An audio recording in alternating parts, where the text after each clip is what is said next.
Welcome from Bordeaux, France. This is Lagoon 51 and we're gonna take it all the way to Croatia. We are in Bordeaux and to get to the ocean we have to go 50 nautical miles down the river, and the first thing we have to take that swing bridge and locks just to get to the river. There's a lagoon 55 or maybe 60. So this is where you get your boat, the big boats from Lagoon, this is where you get it. Everything from 51 up to 82 now. This is where they keep them. So the factory is on the other side. We visited it and it was really nice. But this is where you would pick up the boat. So we are here and eventually we want to cross Biscay, go down to Portugal, Gibraltar Strait, cross Mediterranean, Sicily, and get to Croatia, 2,500 nautical miles. But first, just to get to the ocean, we have to go down this river, which is 50 nautical miles, like almost 1 day of sailing. So we're here in Bordeaux. And we really have to time, because if you go the wrong time, you're gonna get currents against you.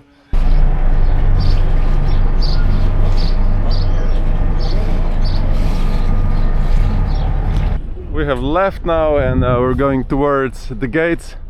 So they're gonna open in 10 minutes. We're just gonna float around here to make sure they don't forget us, because it opens once a day, only 4 times a week. So if you miss this one, it's not gonna be good. A couple of old river boats and an UFO, and now finally you see the lock is opening. The bridge is still closed. Et on va se mettre derrière vous, donc si vous pouvez avancer au maximum dans l'écluse, ça serait parfait. Okay. Yep. So now the bridge is swinging. Ropes and only the dolphins.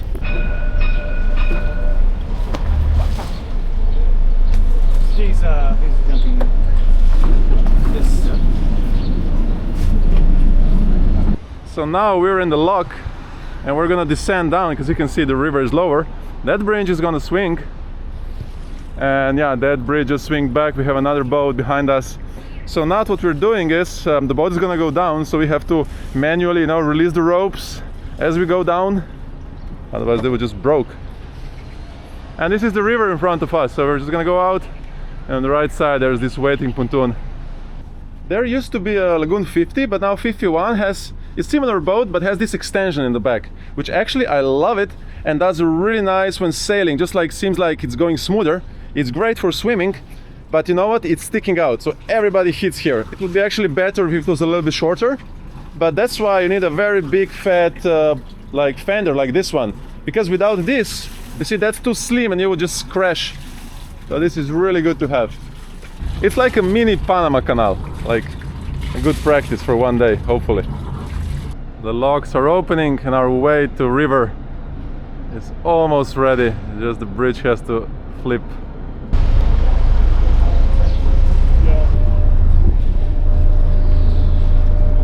We came out there, so there's a Lagoon 65 going in for new owners. And this is this dock we can use, for free, just waiting for the tide.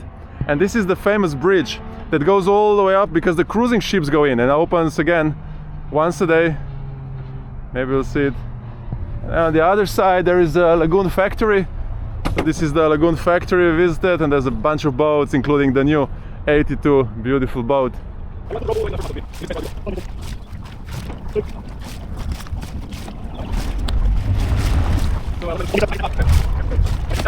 We had dock next to this beautiful bridge. Actually just goes all the way up. We have to see this. So this is this waiting pontoon, and then tomorrow morning we go down with the current like gentlemen do. We are ready to go. So quick lunch, Nutella and bread for the sailors. We're getting the ropes. We're super excited. The weather looks good. No sun now, but otherwise beautiful. So Lagoon 51. Interesting boat. I'll do a little bit more walkthrough later when it's sunny. See, we protected everything. We have all these protections. We have to bring the boat in the best conditions. We have this, the grab bags. This is the 6 cabin version.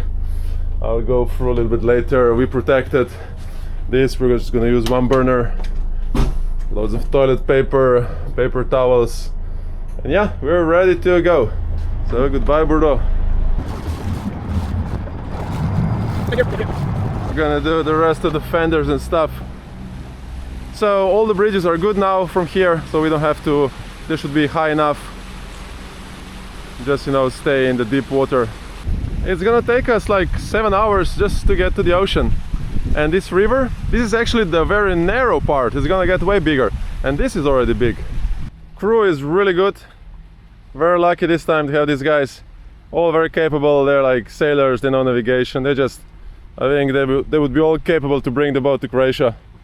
So it's really good. And this is a great fly bridge. One of the best things of the Lagoon 51. See, like it's 5 people and everybody has their own space. It's a great shade. We have these screens and it's gonna be great in windy and rainy conditions. This is, yeah, one of the best fly bridges. I made my first snack of the day, but now our chef is gonna make the best meal, the best chicken curry. Chicken curry. Chicken and mushroom curry. And that's gonna be the first proper meal on this boat, so everybody's looking forward. We are still on this river. It's just the endless river. It's kind of good experience, but well, let's just get to the Atlantic now. But we're gonna spend probably another 5-6 hours. It's drizzling a little bit. A couple of mushrooms, just a little bit of meat for taste, 2 kilos, a little bit of onions, and then you just do your magic and put some curry, garlic, salt and pepper. That looks like a proper curry already. Should be good. Good job. Are you having a watermelon or are you having an orange? Like watermelon or orange? What are you having? I hope kind of combination. How does it taste? It's just an orange. Tastes like chicken. Progressing very well down the river, and actually there's not much dirt, no logs, so I'm really happy. And yeah, we have a couple more hours to go, like 45 miles to the exit. So right now we are, see here. So we start here from Bordeaux, so we have still a long way to get to the ocean. And the current is still against us, but now in the next 1 hour is gonna switch. And then eventually we're gonna be doing 10 knots because the current is gonna be 3 knots with us. Now we don't have a chart until Qashqai on the big one, so that's why we're just using this, like we have a chart here, so it's very good. We have this remote, which is actually kind of cool. So we just press buttons on the autopilot. And this boat, because it has hydraulic steering, so there's no cable, it's just hydraulics. Now when on autopilot, you can just turn the wheel, it's like disengaged. Which is cool because when you have, you know, wire cables, then the wheel is also turning when you have autopilot, and then you want to reach here and just like goes like this and like this. So this is actually it's pretty cool. We have a Genoa helping us, and we have around 30 nautical miles down the river to get to the Bay of Biscay, Atlantic Ocean. Okay. So here it is, speed over ground 9.6 knots and speed through water 6.9 knots, which means we have almost 3 knots already of the current, but it's gonna get better. So on the map, this is Bordeaux, that's where we started from. So we're like almost, well, we still have, we're like 2/3 out, and then we have the famous Bay of Biscay to cross 350 nautical miles. Chicken curry and rice is ready. Yep. Everybody is very happy right now. And we're around 2 hours from the ocean. We can actually almost see it. We can see the ocean, Atlantic Ocean, Bay of Biscay. There's a very nice beach down there. Nice marina. Not many sailboats now because it's end of April. And now the water is gonna get clearer, not so rivery anymore. And now we go just this direction for the next 3 days until we reach Cap Finisterre, Spain. We're gonna have sunset in couple hours.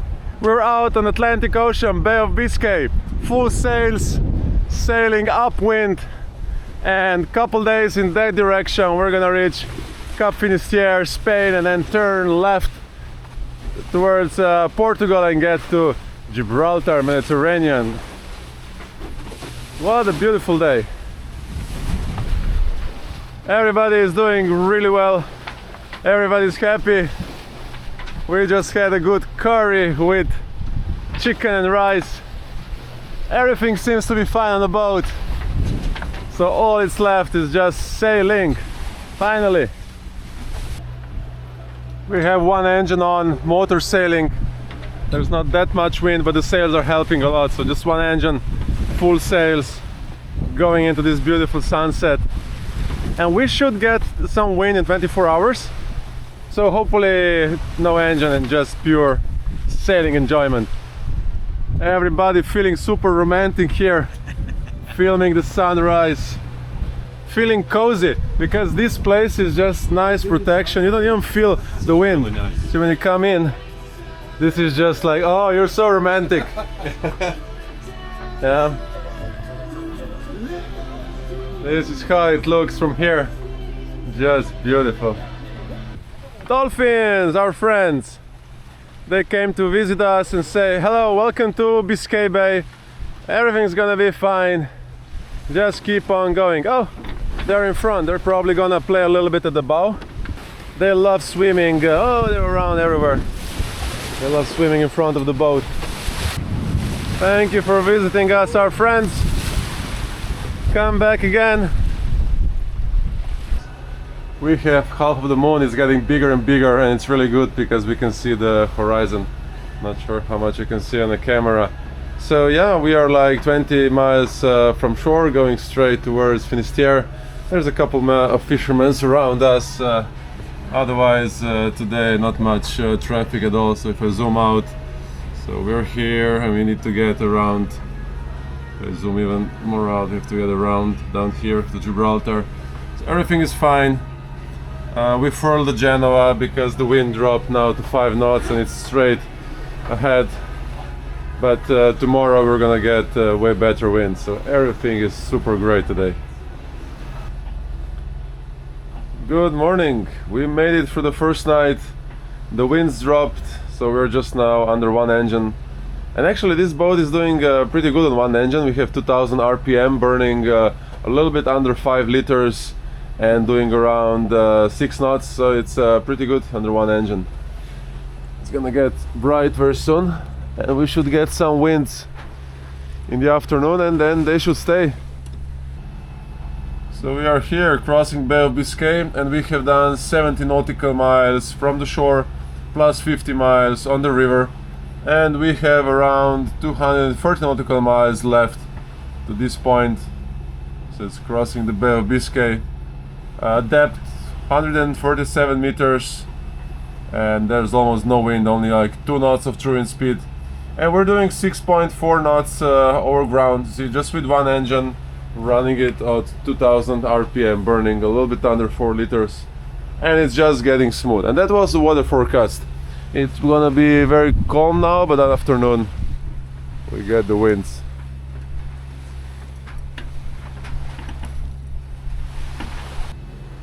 All the small boats around us, you can see, this is the AIS system, so basically each boat is transmitting via VHF their position and information, so it's easy to avoid the collision. And then you can just, you know, press on the boat and you get information about name, their speed, their direction, how close they are, and are you gonna hit them, their MMSI.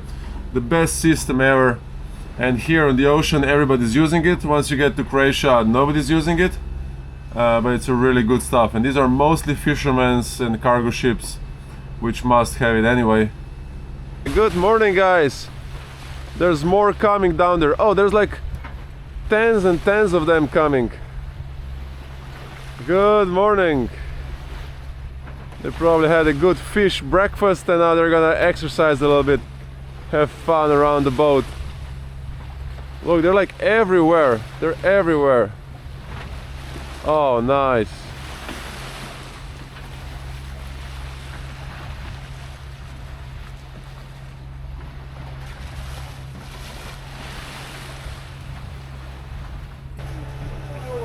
Good morning. It's actually midday, but I just woke up because slept after my ship.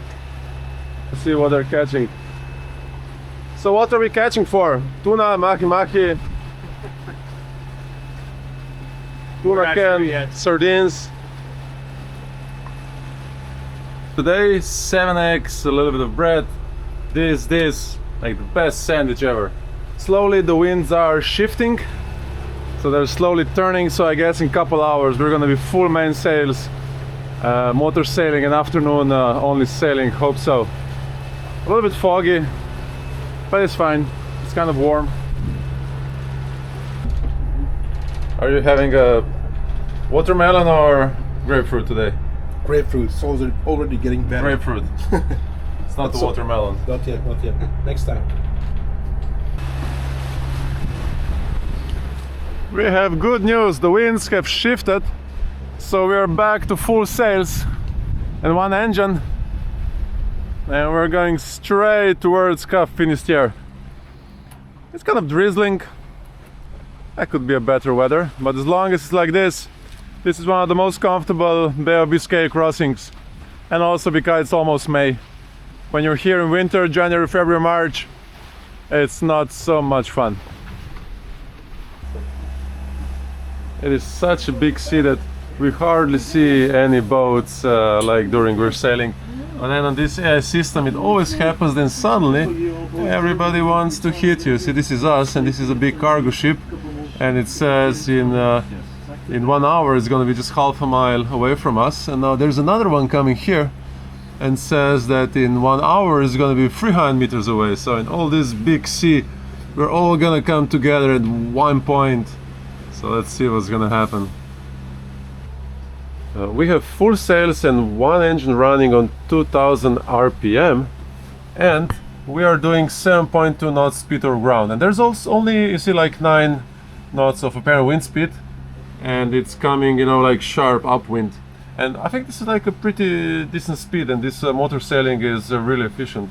And then also, if this is true, you can see here the consumption. I'm not sure how accurate this is, but you see, we are burning 4.2 liters, and this is a very interesting number. It says we have 1.7 nautical miles per liter, which means doing this, and this boat has 1,000 liters, we could do, like, you see, 1,600 nautical miles. So it seems like this is very efficient. These catamarans, they're just built for motor sailing. Looks good. Yeah, when I came back from Thailand, I did some. I loved, now less, but some nice Thai cooking, nice and hot. Today Sam the cook is doing sausages, some cool salad. So basically there's 6 of us, and I'm the only one who's not really good cook, so I'm doing the dishes. And then every day one of the guys does like main meal, warm meal, and they all look like they're really able cooks. Lucky for me. This is decoration, and this is the proper stuff. Some special sausages. Oh, these are grab bags. These are 2 grab bags, and they're super cool. Just look at this. It's actually a grab bag because it has this handle, and I'm using it for exercising. So I can just hold it, and I'm doing some deadlifts with this. It's really cool stuff. So grab bag.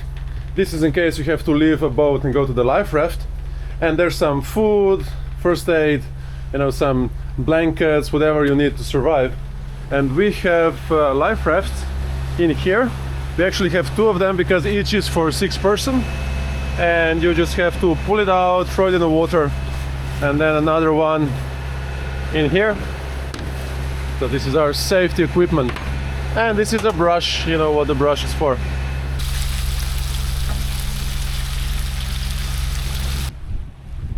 And now here we are. This is the big ship we were watching.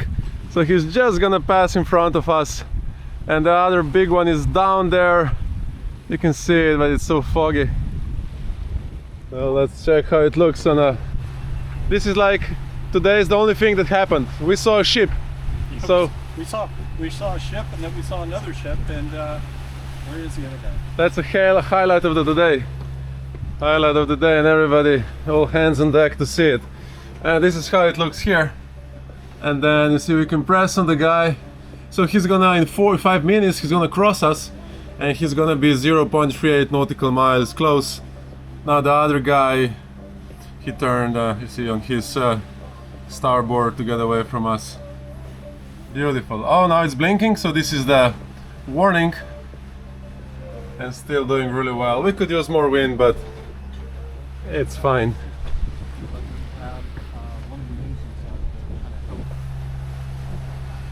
See, this is a genius thing, it's magnetic, so it just sticks to the pot. So it's like to protect the heat, you know. So good.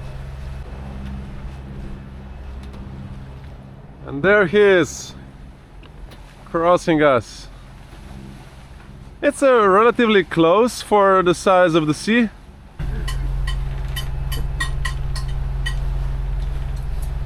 Today's dessert, it's a specialty, takes years to master. Yep. How do you call this dessert? I don't know. What do you reckon? So how long did it take you to like perfect this? 7 years. Well done. Let's give it a try. Couple hours later we had a tea, not much change. It's still a typical British weather, but the winds are shifting a little bit like this, which is by the weather forecast. So you can see here apparent wind angle is now like 60 to 70 degrees. This is actually good because now we release the sails a little bit and we have even better speed, like 7.1, 7.2 knots and 154 miles until we see land. More dolphins coming, our friends. They come every day to check, are you guys okay? They have a little bit of fun around the bow. They just come visit us a couple times a day. That means they feel good energy with us and we like them a lot. It's really nice to have these screens around because you can see it's so wet, it's drizzling, it's windy. But in here we feel like in a paradise, just protected. Really good thing to have, really good. Oh, we stopped fishing. We've been fishing all day, no luck. We definitely have enough of drinking water because we bought 40 packs and it's all down here. But you know what? We're gonna drink it. Now this boat also has, so this is the filtered water. So there's actually a UV filter and also like a particle filter. So the water from the tanks is filtered. So you could drink it, but still we prefer to have you know, this in the bottles, and then we write our names on the top. See, like here with this special thing, and then everybody has their dedicated water. Super easy. Not much has changed except we covered some distance. We still have this British weather. There should be wind, but we don't have wind. But anyway, you know, we are progressing, so we're almost across the Bay of Biscay. So let's zoom in. So we only have 33 miles to get in a range of cell signal from Spain, and then officially we cross Bay of Biscay, and then we're gonna go around Cape of Finisterre and follow the coast of Portugal, Gibraltar, and then go around. No wind, you see apparent wind speed 2 to 3 knots. We're doing 6.3 speed over ground. We were hoping this wind's gonna come, it didn't, so eventually we put down the main, it was just banging. We opened the Genoa, hoping it's gonna help us a little bit. It's kind of helping, not helping, so we did this trick with the line to keep it more open. Now the wind is coming more from behind, so now we're just having this line, you see, helping to keep it open. And once the winds pick up, this is gonna be a really good method. So I'm using this carabine here, quick release, you know, so it's very simple to put it on and off. We get dolphins all the time. Otherwise, down there, Spain, haven't caught a fish yet. But on Cape Finisterre, the weather forecast is 40 knots. So during the night, not much sleeping. We're gonna be like very heavy weather sailing. That's what they say, at least. Finally, some winds. We are right now 13 miles from land. We have 5G reception and the winds finally came up. Just the problem is that they're straight. This is the apparent wind. You see, the true wind is just, see, from behind. And these catamarans, they just don't like this. We are still motor sailing because, well, we're on delivery. We need to get there. Otherwise, our speed would be like 5.5 knots. So otherwise, yeah, not so romantic, but we do this with a reason. So we have a full main, full Genoa, one engine, 2000 RPM, and this is a very interesting number. So Right now we're burning 4 liters, so one engine only, 2000 RPM, and this is the, you see, 1.9 nautical mile per liter, and we actually reached 2 miles. So super efficient. These boats are super efficient motor sailing. So basically like this we could cover almost 2000 nautical miles just you know, in this setting, running an engine, which is almost Atlantic crossing. Here's our sails. We're using this thing so we can open the Genoa more, get a better shape for downwind sailing. We had birds, so it's all sheeted around, but now the birds left because we're close to land. Otherwise the wind should pick up. Tom, the chef today, and it smells all the way up to the flybridge, so I came to see what's going on. Oh, this is good, like chicken and like, wow. Yeah. Oh, nice. So we're all trying to outdo each other. From, you know, it's going to be hard to top what we've had the past couple nights. We have I like the competition. I like it. Yeah, it's good. But this is also you have to throw it together or bring all the ingredients from that little store and the big store and try to cook with the limited stuff that we have here. So it's actually really fun. So Tom just figured out that actually on a boat it's easier to cook because everything is, you know, moving, and you don't have to steer because automatically everything is, you know, steering. We have this fishing vessel there on our starboard, and it's actually, you know, very hard to say, you know, are we gonna hit each other or not. So it's very useful to have this AIS system. See, because now I just put the information up here and I can live watch, and right now in 8 minutes we're gonna be 200 meters away. I can see his speed actually slow down from 8 knots, so who knows what he's doing. So we'll keep an eye on him. Now it's 100 meters. Lunch is ready. Looks amazing. So chicken, oh, beans and rice, and nice. How do you call Good this? stuff. Mexican chicken, black beans, and Mexican rice. Oh, and tortilla. Mm-hmm. Nice. Nice. There's land. It's beautiful land. Just look at those cliffs. So this part of Spain is just beautiful. A lot of kind of bays, almost fjords, cliffs.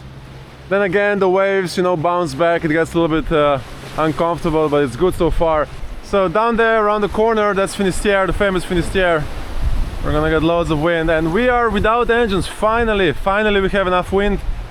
We are still butterfly, doing really well, and actually not using preventer on the mainsail because the sea state is quite good. And yeah, this is how it looks. We're averaging around 7.5 knots. Just beautiful, finally without the engines.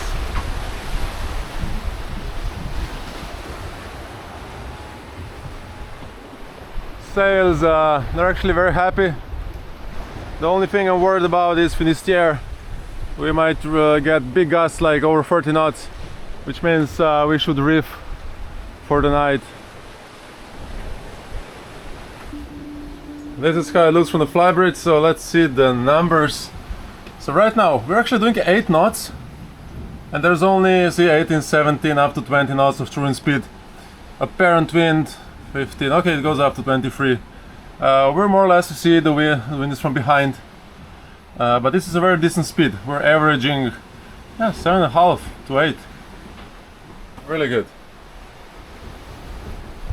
So how do you feel without the engines? Feels much better. It's a lot smoother. Finally, yeah, it's not vibrating. The waves have developed and they're not bouncing from the cliffs anymore, so it's way more comfortable. Very steady, nice wind, and we're doing like 7.5 to 8 knots. What a great conditions we have. Couldn't wish you know, for better winds. We're gonna have a sunset in a couple hours, and then we have to decide whether to reef, not reef. But this is such a nice speed now. Let's see the numbers on the instruments. We are right here in front of A Coruña, and this is the famous Finisterre Cape, and that's where the wind accelerates, so we're not sure what to do in this area. Probably have to reef for the night, but otherwise look at the numbers. So we have true wind speed 24 knots, apparent 16, 8.7 knots speed, We're just like averaging around 8, surfing down the waves. Look at this, 8.9 knots. Super happy boat. And the wind is just from behind. You see it's like between 150 and 180 degrees in the apparent wind speed. And we just hit 9 knots again. The boat is just gliding, and luckily we're really light because we have no like tender lift, we have no dinghy, no AC, no generator, we're half water, half fuel. So you can feel the difference that, you know, the boat right now is around 1.5 ton lighter than it will be, and it's really gliding nicely, good speeds. We have passed Coruña, and now in 20 miles we're gonna start rounding Cap Finisterre, the famous cape where the winds are always stronger and the waves are always bigger. There's a couple nice lighthouses down there. We're watching these lights ashore. We're just like around 3 miles away because there's less winds, very windy out. We have a second reef on the main, full Genoa and butterfly, and just enjoying this super nice moon. We are here, so this is Spain, top of the Portugal. So this is A Coruña, we're right here, and this is Cap Finisterre, so now we're going around here, the famous cape. We have around 24, 25, up to 27 gusting, averaging 7 knots, surfing down to 10 knots, and now straight downwind. We made it, we're at Cap Finisterre, the famous Finisterre. So let's zoom out to see, it's like right here on the northwest coast of Spain. You see right here, and we are heading to Porto. So we've been sailing all night, but now we're behind this the Spain, so the wind stopped and we have to hurry because we have to be in Porto by daylight because there's a bunch of nets. So we have to maintain minimum 7 knots. Have daylight. We have around 110 nautical miles to Porto. We're gonna do first engine service, stop for 1 or 2 nights, and this is it, the famous Cap Finisterre. This is the first sunrise we see on the trip. We hardly had any sun. It was mostly just cloudy and drizzling, raining.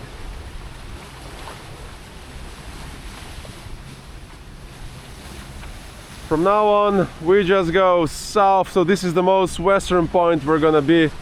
Now we go south and then we turn east towards Mediterranean, and we're just going south, which means it's gonna get warmer and warmer and warmer. We're out of Bay of Biscay and now life should get better, the sea should be smoother. Finally some proper weather.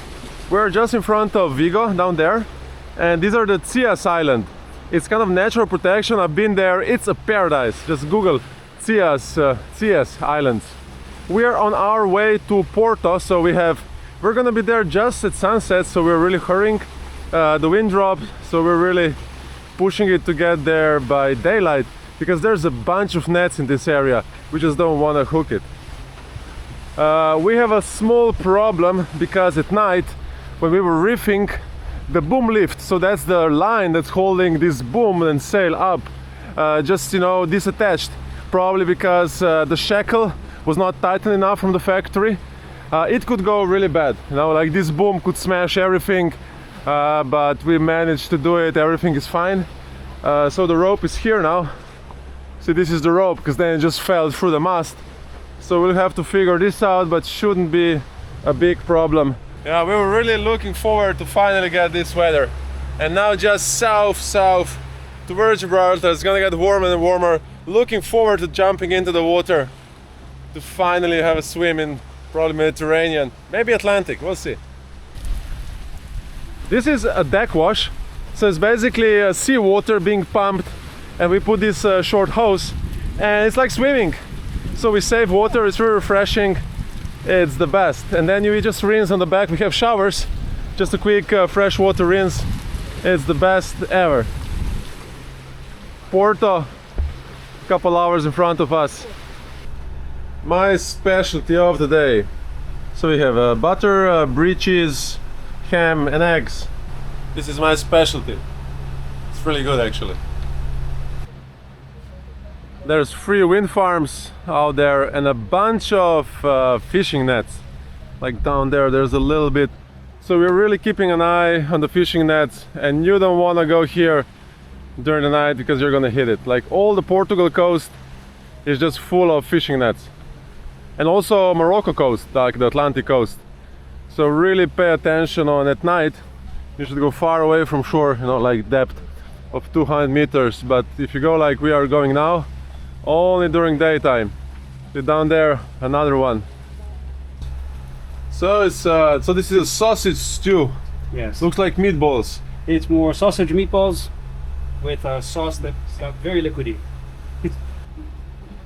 We are in Porto just on time. It's getting dark, so we came just on time. There were a bunch of nets. So this is Porto. Let's zoom out to see where exactly in Portugal this is. So this is Spain, Portugal, so this is Porto. Yeah, we just made it just in time. 1 hour later and we wouldn't be able to see all those nets.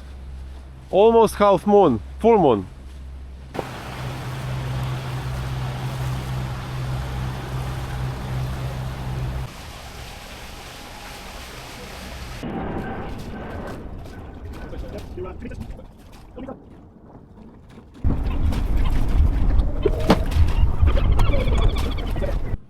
We are here in Porto. It's raining, so we cannot climb the mast, but we do have the engine service going on, so at least one thing get done. It's a nice bridge down there. I'm up here on the mast. Luckily it was easy to fix. It was just jammed up here, so I was able just to pull it down. Lucky this time. So this is the nice view we have on the boat. This is the marina. There's a nice bridge. It's actually a very nice view up here.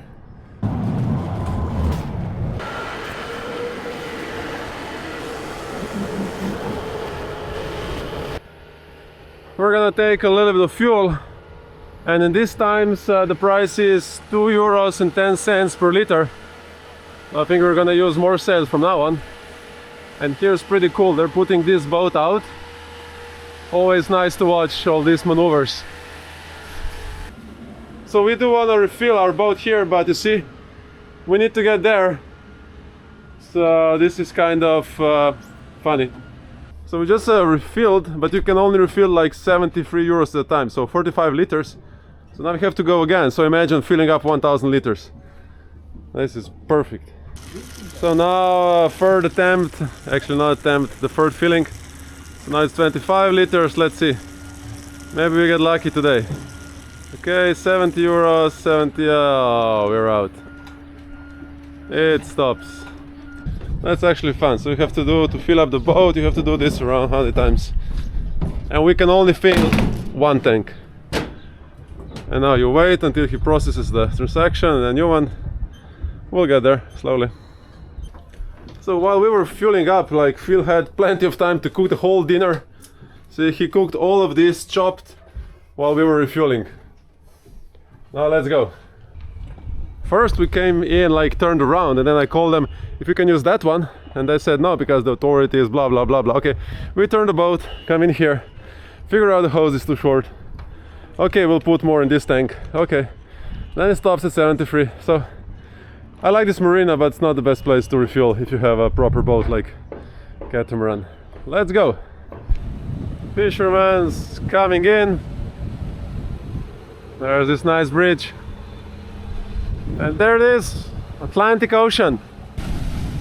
Well, I'm telling you, this looks fun, but once they hit the waves outside, your back says no. And down there is like a beach, it just goes for kilometers, just beautiful. Not bad at all, Portugal. We have a little bit of this tide current waves, but then once we get out, it's gonna be way better. Slowly cruising out, not much wind, just single engine, and we're just discussing like boats and stuff, you know, fly bridges, what we like, and actually we all agree that this fly bridge is really good. And it's you know, right now there's 4 of us. You can fit 6 people comfortably. And I think Lagoon really nailed it, like with this 51 flybridge. So what do you think? Brilliant. The table, loads of room for people to sit down. You can have a drink on the top in the marina or in a bay. Perfect. You agree, or that's? I absolutely agree. I agree, and I'm looking at the 47. It has everything. You're shopping already. Yeah. We are doing pretty well. So we started here, which is X, went down the river, crossed Bay of Biscay, and now we're here heading out of Porto, Portugal. And the next stop, we hope it's gonna be Gibraltar. So we have 450 nautical miles to get here. And today there's gonna be no wind. So we're just trying to get out to 100 meters depth. It's very shallow here, so we have 44 meters, although we are really far from shore, and there's a bunch of nets, so we really want to get out, and then we're gonna turn down, and then we have here Lisbon. We're gonna turn, go towards Cadiz, and now this is the area with the orcas, because these orcas have been attacking the boats. We will use a strategy to go like to Cadiz, and from Cadiz we're just gonna follow the coast and be under 20 meters and just hope they don't like our rudders. So these orcas are just attacking the rudders of sailboats and catamarans. Doing 5.5 knots, 8 knots of true wind speed, of course, straight against us. We are burning 5 liters per hour, doing 1 nautical mile per liter. So just single engine. There's gonna be a sunset in 2 hours. It's gonna get really calm. We have a full moon, so it might be a beautiful night if it clears up a little bit. We're gonna turn a little bit, 15 degrees to port, and it's still yeah, super shallow here. So you can see we're like far from land, but still only 40 meters of depth. Some healthy stuff here. Otherwise everybody seems to be tired from 2 days on land. They have to get rest from land. And rice is cooking and chili is ready. Oh, nice. Here's our proud chef.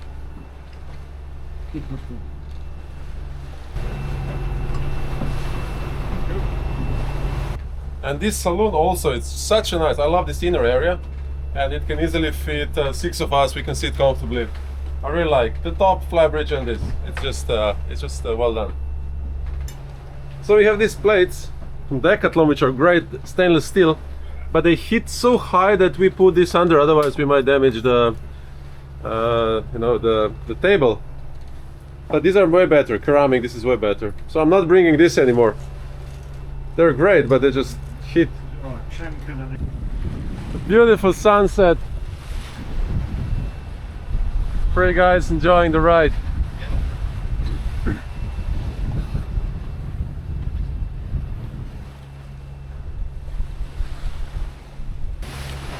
So we are now 60 meters deep, and luckily it seems like there's no more nets, because the sun is going down, we wouldn't see them, and there were really a lot of them. Down there's a fisherman, but he's just probably pulling the nets. He's doing 3 knots, so he has to be pulling big nets under the water. There's hardly any wind. The sea is getting as smooth as glass slowly, and we have a full moon.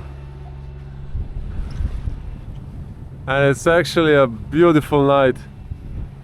Just going south towards Gibraltar. It's getting warmer and warmer with every mile. Good morning. So these cabins I really like because they have this window, and when you wake up I can just see outside. It's like a terrace. See the weather. Just beautiful. There's another window on the top, and there's also one on the back. Now it's closed, but there's so much light, so comfortable in these cabins. Show you from here. It's a little bit messy, but this is how it looks, like a proper big cabin. Enough, you see height, I'm 190, like super nice cabins in this boat. I always carry my PLB, so when I wake up I put PLB in my pocket. It stays here for the day. So it's the machine. If I fall in the water via the satellite, I can call for help. So it's always in my pocket, never leaves. Let's see what's going on outside. Oh, we are fishing again. That's a good sign. The rod is working. Well, that's a funny weather. We have fog.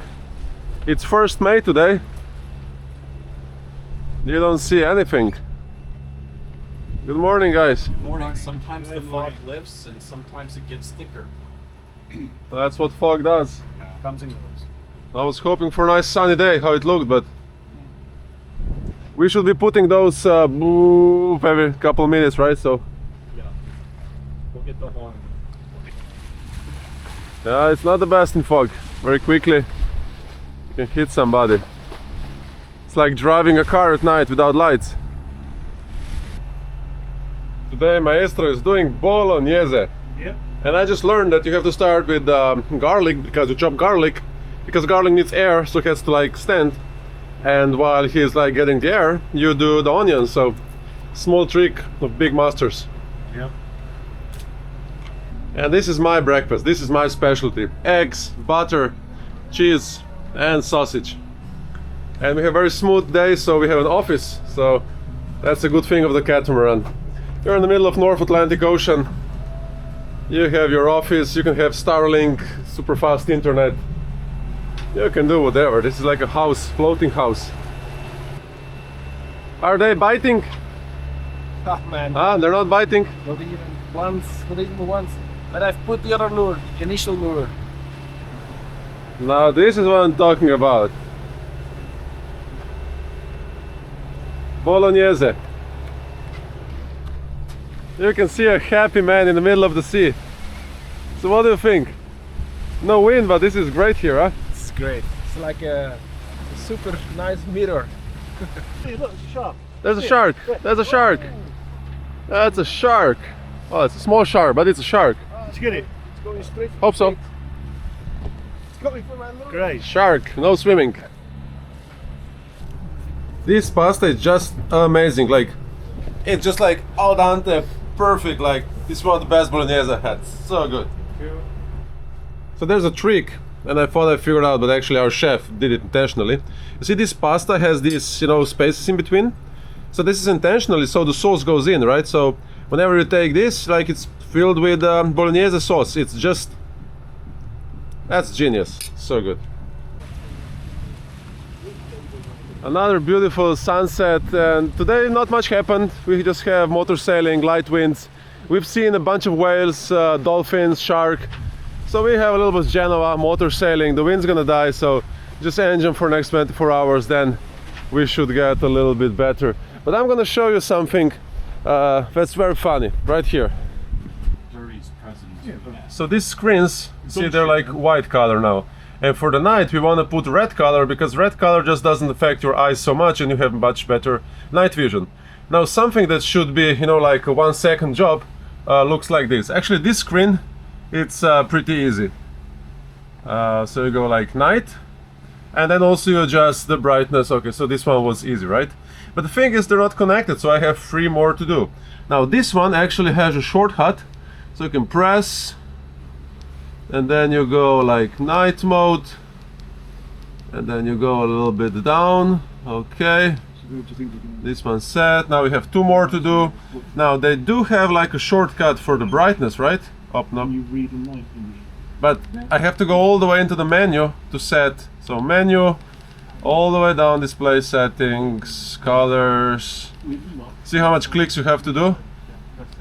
Okay, and we're not done yet because we have 1 more.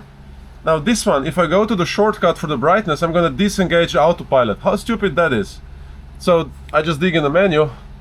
Again, we go down, display settings, colors, red and black, back actually in, brightness down. Okay. So it took me like ages and I'm already very good at it. Shouldn't be there just like they would be connected and you could control from just this one, or there should be just one button when you control. It just takes ages. What do you think? I don't think it's set up very well to be able to do that, because you have to do it every night and every morning, and it takes a while to be able to figure out which one is which, especially when you're tired.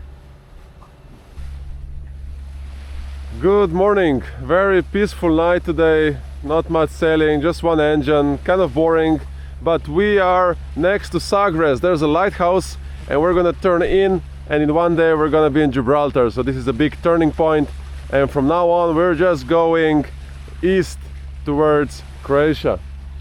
So this is still the Portugal coast. We have a little bit of sunrise. Unfortunately no wind, but that's okay. It's very calm, comfortable listening to these engines. Let's see where we are. So this is this famous peninsula. We're gonna turn towards Gibraltar. Let's zoom out. So this is the Strait of Gibraltar. We need one day to get there, so we're here. Now let's zoom out to get a bigger picture. So we started from X, crossed Bay of Biscay, down to Portugal, and now we're gonna turn towards Gibraltar. And then we have a long way until Croatia. We're doing just a single engine. We are doing 2000 RPM, burning 5 liters per hour. True wind speed is 1.7 knots, so basically no wind. And we're just averaging around, you know, 6.5, more like 6.5 knots. But today we should get some winds, and it's gonna be following wind, so we might do some sailing. This is it. This is the famous peninsula, the famous corner when you start going towards Gibraltar. So Sagres is just behind there, the village. And it just gets calm. Once you turn around here, everything gets calm. You're sheltered from the Portugal. All the swell is from behind. So this is where you start feeling really good. You start eating a lot. And this is where the sun comes. It's always like this. And you start smelling Gibraltar. This is now full vacation mode. The guys have moved from the sun because we removed the cushions because we want to bring them to Croatia in good condition, so it's uncomfortable. So just chilling here. The weather is perfect, summer weather. We're gonna get some wind afternoon, so we should be sailing a little bit. But otherwise, this is where Orca territory starts. So recently there has been, Orca attacks, if you heard. So basically they're attacking rudders, just for fun. The boat can sink or you lose the rudder. So here we are, doing 7 knots, just with one engine, 2000 RPM, burning 5 liters per hour. Let's see, zoom out where we are. So we just turned the corner, going towards Cadiz. And this is the big picture, so we did, around Spain, going towards Croatia. So our strategy for orcas is following.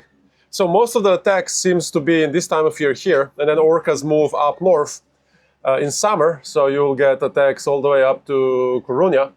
But right now they're around here, and there's this app I'm going to show you where you can follow the attacks. So what we're doing basically, we're going to go towards Cadiz, because it seems like there was no sightseeing, no attacks. There was actually one here, because one strategy is go very close to shore, under 20 meters, but there was a sighting here, so we'll just take a risk here. This should be okay. But then from this stretch, from Cadiz to Gibraltar, we're just going to hug the coast. We're going to go as close as possible, because here's a bunch of orcas. And the best method is just to stay very shallow, and basically that's the best we can do. There has been way more attacks on the sailboats, like monohulls, than catamarans, but maybe because there is more monohulls. But looking at these pictures, so this is actually Lagoon 42, it's very similar to 51. So you can see here the rudder is moved forward, so the propeller is behind the rudder.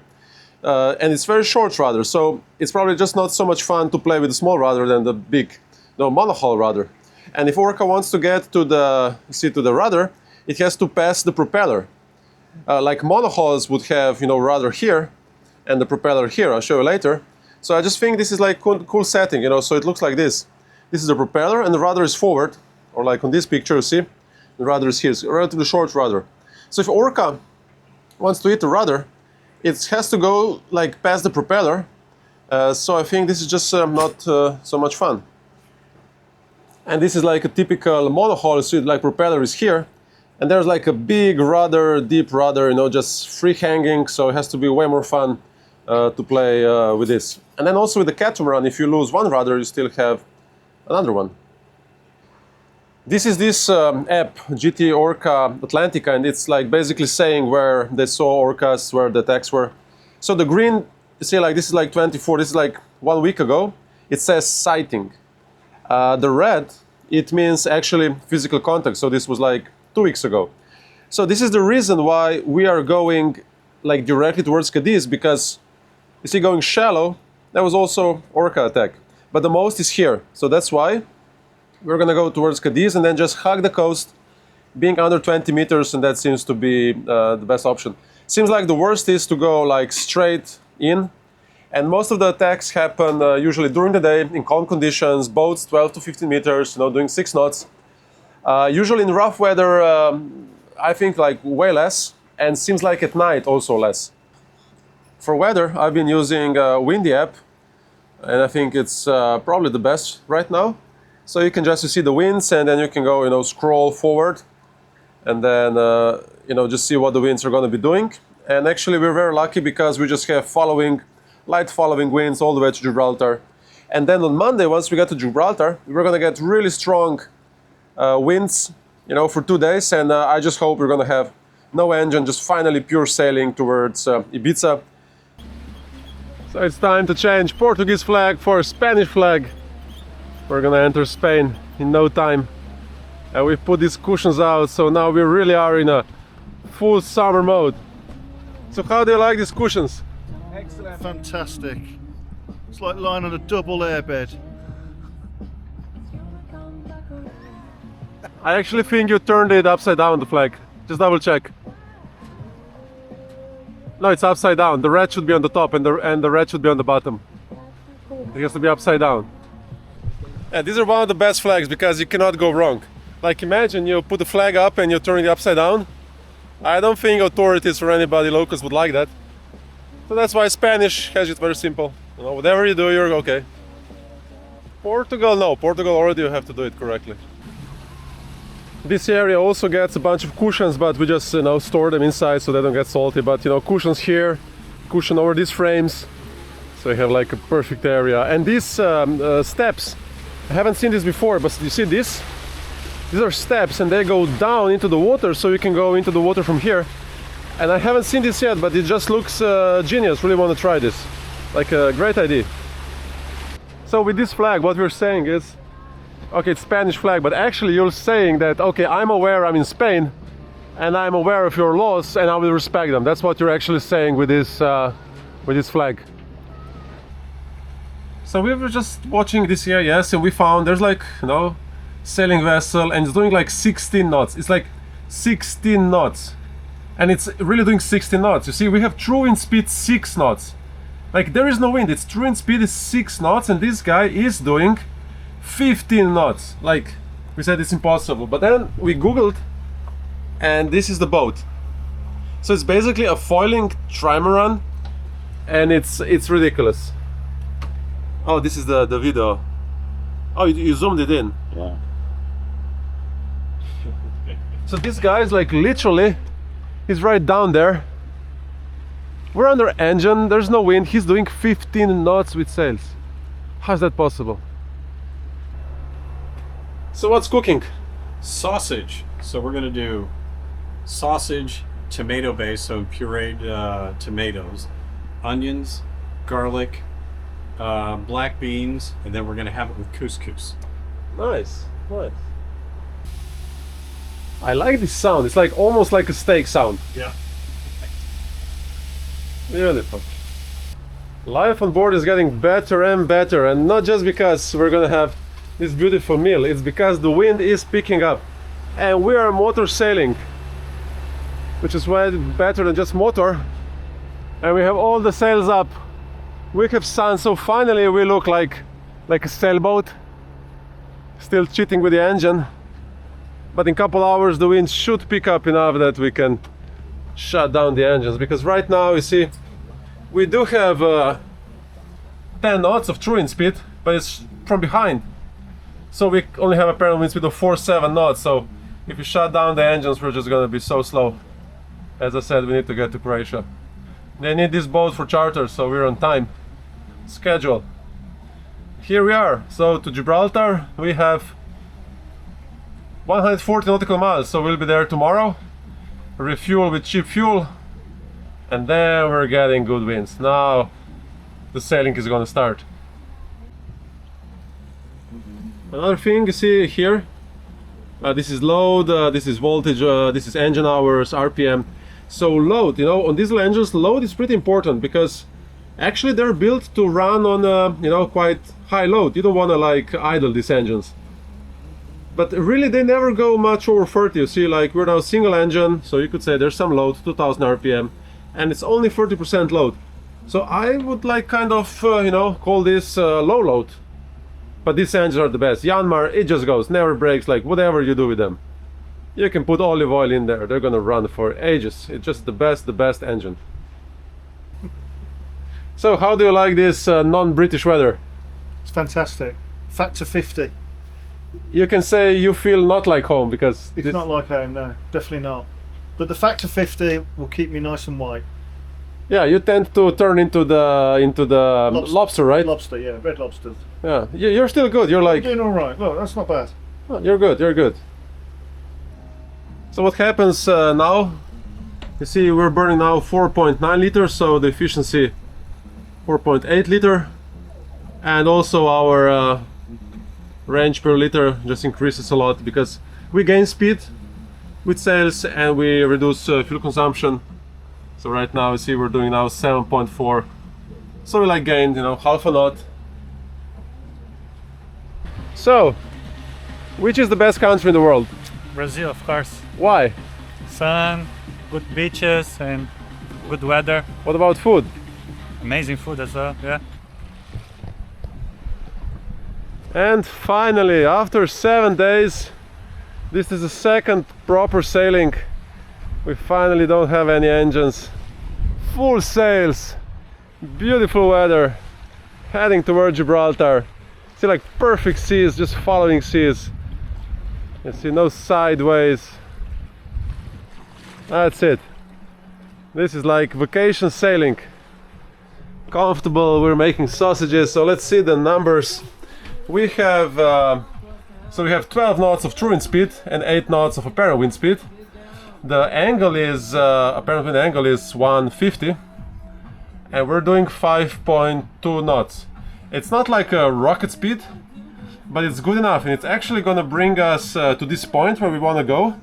We want to be here in the morning because this is like the 100-meter line, and we want to be here with the sunrise because you have nets around here under 100 meters. So this is gonna bring us exactly here in the morning, and then the fun starts. We're gonna go in, follow the coast, try to avoid orcas, get to Gibraltar, and then we're safe. This is actually not bad at all. That was a great idea to put these guys out, get some D vitamin, and I'm just looking at this beautiful sail, and I just realized that this boat doesn't have a square top, and I like it this way. You see, this is like a classic sail, and you can have a square top, so on the top it's going to be just square, and you add some sail area, you're not any faster, and you get a bunch of problems. So I suggest you take this sail, because the square sail you just have problems. When you go up, you get hooked to these lazy jack lines way more, and also you need that extra line to tension the, you know, like that square top. So, you know, forget about the square top. It just looks good, but it's just gonna give you trouble and not more speed. This is the way to go, classic. Wind is picking up. We have 16 to 17 knots of true wind speed. Speed on ground 6.8, and life is getting better and better. This is a proper sailing, proper vacation sailing. Just smooth, like hardly any waves because the wind just picked up. They're pushing us. So let's see our sugar scoops. They're super happy. And so Lagoon 50 was way shorter. Now this one has this, see, sugar scoops, and it's way smoother. The boat just goes, and it's a great platform for you know, swimming. Except that edge, you're gonna hit that docking. So I think this should be like, you know, a little bit more like this. It's just sticking out, and you hit it in a wall. You see how happy is that sugar scoop? He's just having fun. He's just like loving it. Look at it. A little bit of surf. They're like, yeah, finally we're sailing. What a fantastic day. If we could catch a fish, You see on that one also, the water just goes way smoother now as they've done these extensions. We are about to enter Gibraltar Strait, getting really close, so let's zoom in. So this is the Gibraltar Strait. So this is Africa and this is Europe. It's super close, you can see across.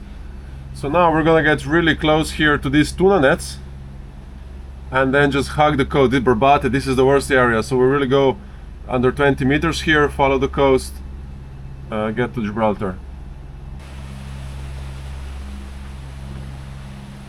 The moon just set. We're gonna have following seas and following wind, which is perfect, and sun is gonna be up in about 10 to 15 minutes. It's gonna be a beautiful sunny day. There's a little bit of rain, tiny storm. What a beautiful.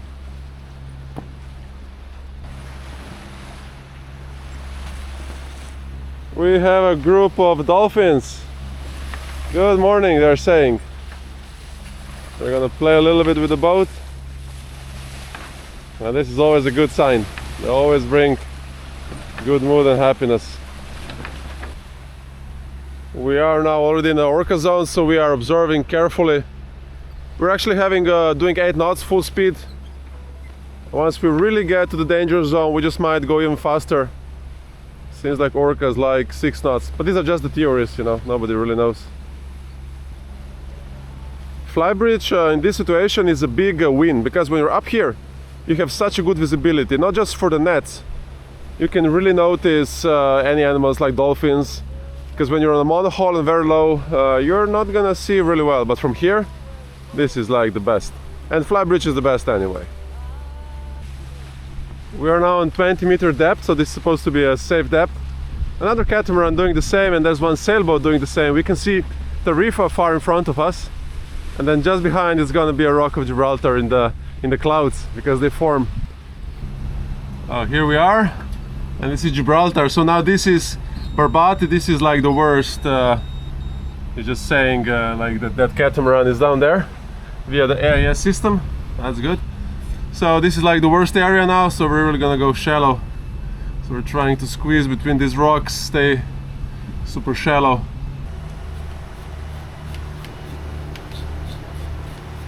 This is the real boat life, peeling potatoes and carrots. That's how it is. And this is the worst area. That's like the worst area.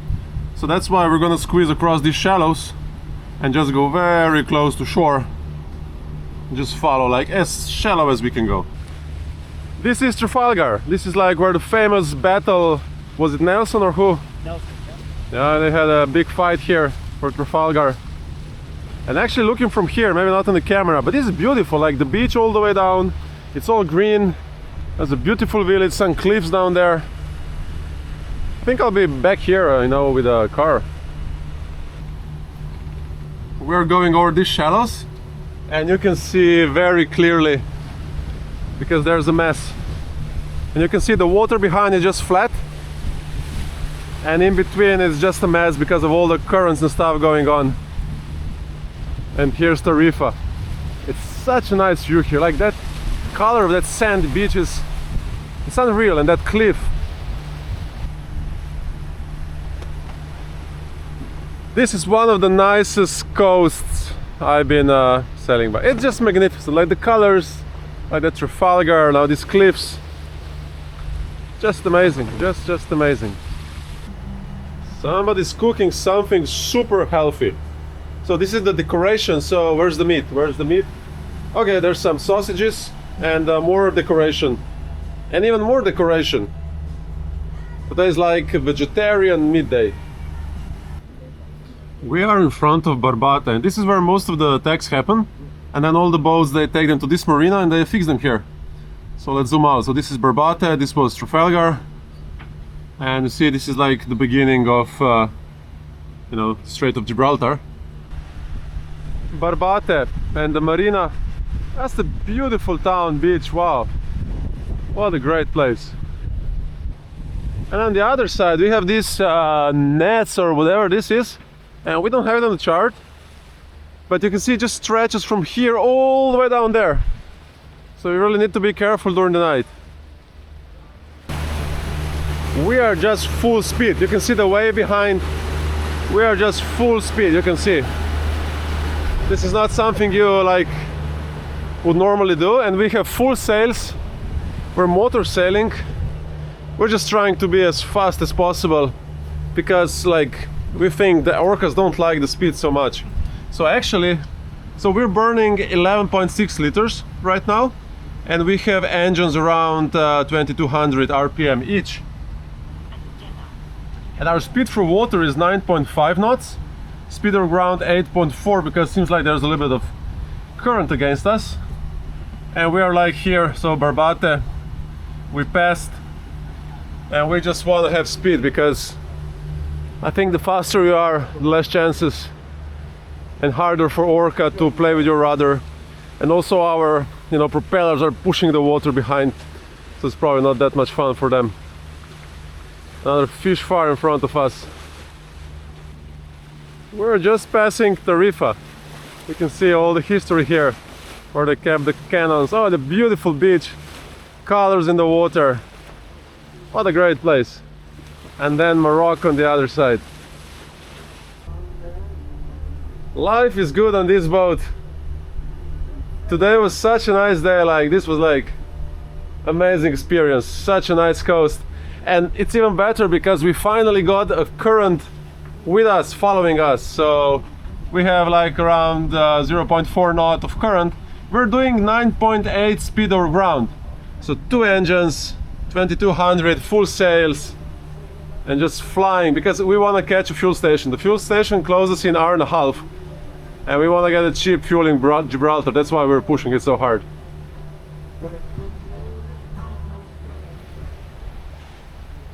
Big ships going from Mediterranean to Atlantic. What an amazing place this is. We're coming to Gibraltar. Finally, down there, there's a rock. A bunch of cargo ships. Let's see on the map how it looks. See, like a lot of cargo ships. So this is Gibraltar. Maybe let's zoom out to see the idea how it looks. So this is Africa, this is Spain. A little bit more out. You see, this is Spain, Portugal. It's this strait. This is the Gibraltar Strait, and the famous rock. There's monkeys up there, very aggressive monkeys, so if you go up there, be careful, they just steal the food and everything. And now we're gonna go in just to get the cheap fuel, because right here you can get very cheap fuel, and then we're gonna keep going towards Ibiza. Next stop is gonna be Ibiza, so we're just gonna get the fuel in here, and then we go towards Ibiza because the winds are good. We have 2 days of good winds, so we have around 370 nautical miles to get to Ibiza. And then we're gonna be stuck here for a couple days, and that's a good place to be stuck for a couple days. So this screen actually is a Raymarine. It was working pretty well until you get to places like this. You see, and then just gets laggy because there's so much information. But hey, these days any old iPad can handle this with ease. But this guy is just struggling, you see, with a couple of ships. I just hate this, you see. And you need to be snappy here, like. And it just, oh, that's terrible.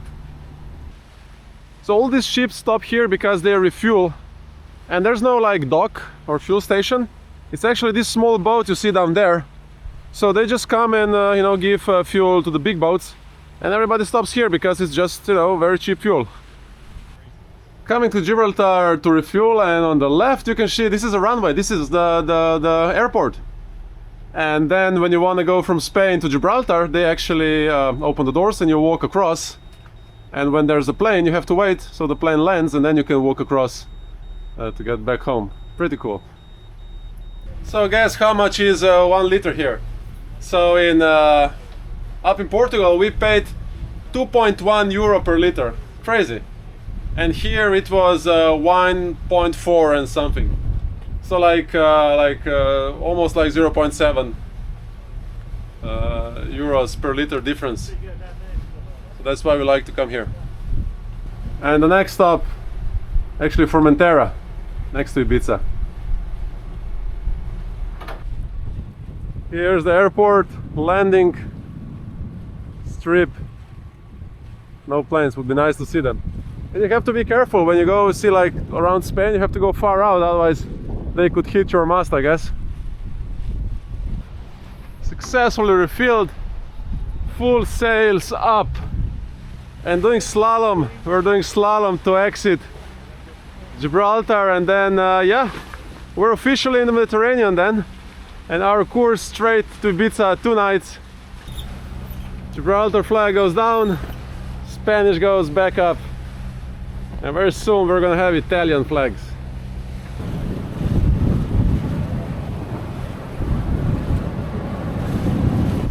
Now this is some proper sailing. We're doing 10.4 knots, 20 true wind, 22 apparent wind speed. We're doing 10.2 knots.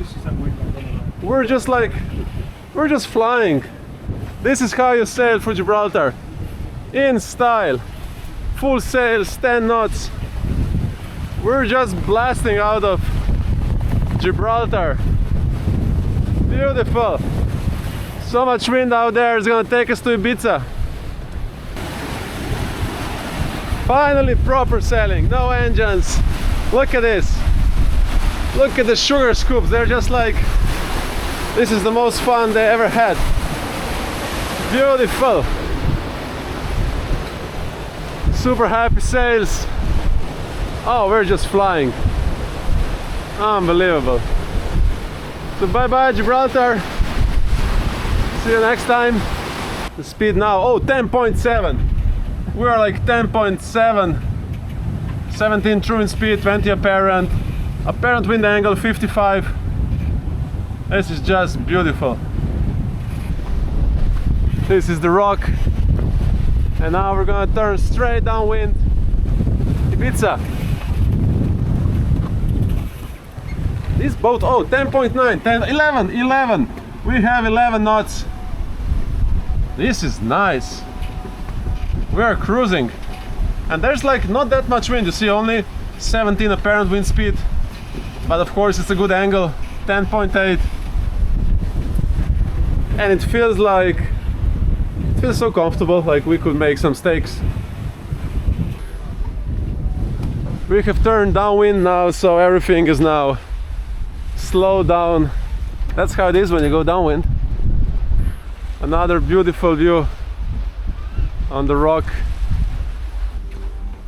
We're actually having like 2 knots of current, so you can see this is the speed through water.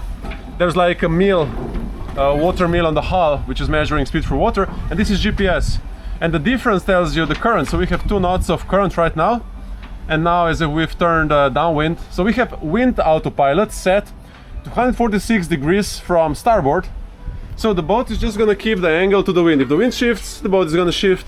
So you just have to watch where the boat is going, but not watch the sails. If you have a normal autopilot, he's gonna keep the direction, so you don't have to worry about the direction, you have to worry about the sails. So now this is like downwind sailing. Apparent wind speed drops because we're going with the wind. So true wind is the same as before, but apparent is lower. And this is the speed with the current. And it's super comfortable. This is in style. We're back to cruising mode, so Gibraltar is already away. The winds have settled down, you can see here, Strait of Gibraltar. Still getting a little bit of current, like 0.4 knots.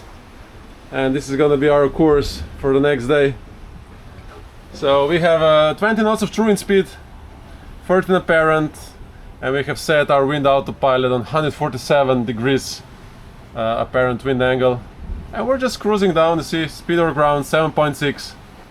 And we're going straight where we want to go. So this fish, we're gonna go around this corner, and then this is Ibiza, so we're gonna finish here.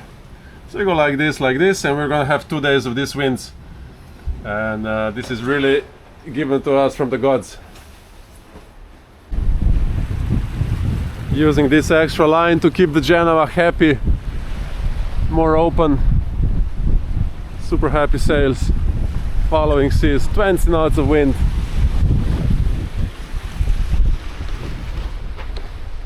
Morocco down there, Africa, Gibraltar, and super happy sugar scoops. Oh, they're gonna have fun these days.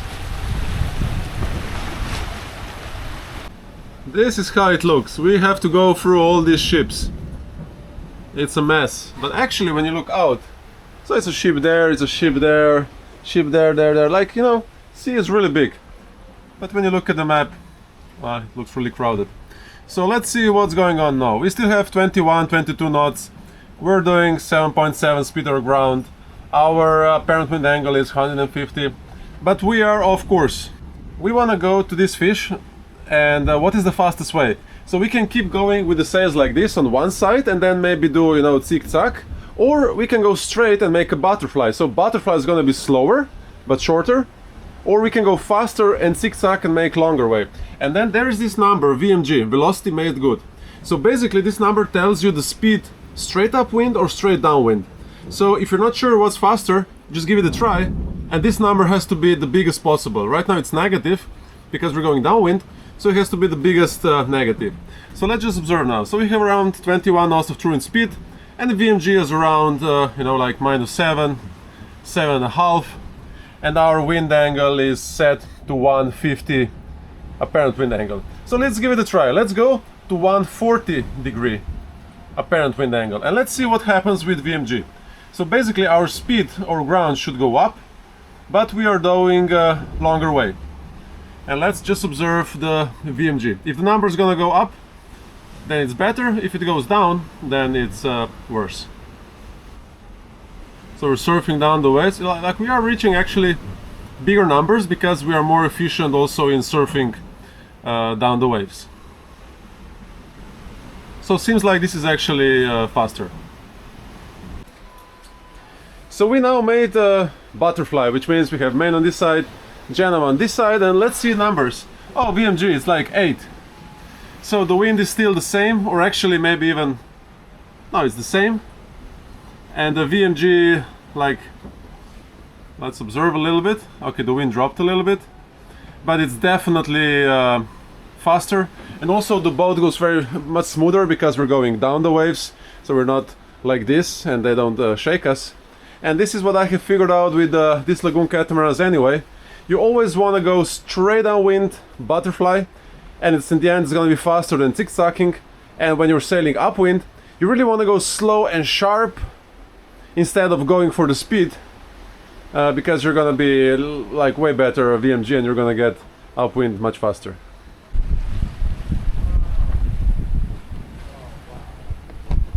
Oh, the beautiful sunset. It has to be one of the nicest ones. We're still sailing towards Cadiz. We'll be there in the morning. Yeah, we have to set our direction a little bit. What a beautiful day.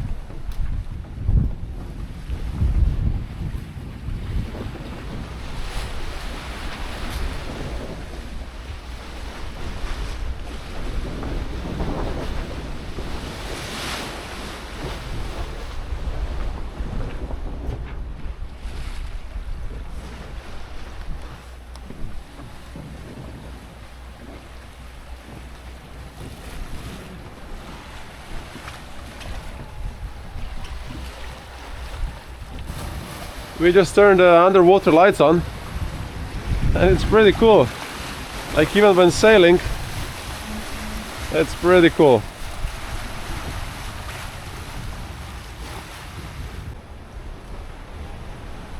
We're gonna have sunrise in 1 hour, so it's slowly getting brighter and brighter.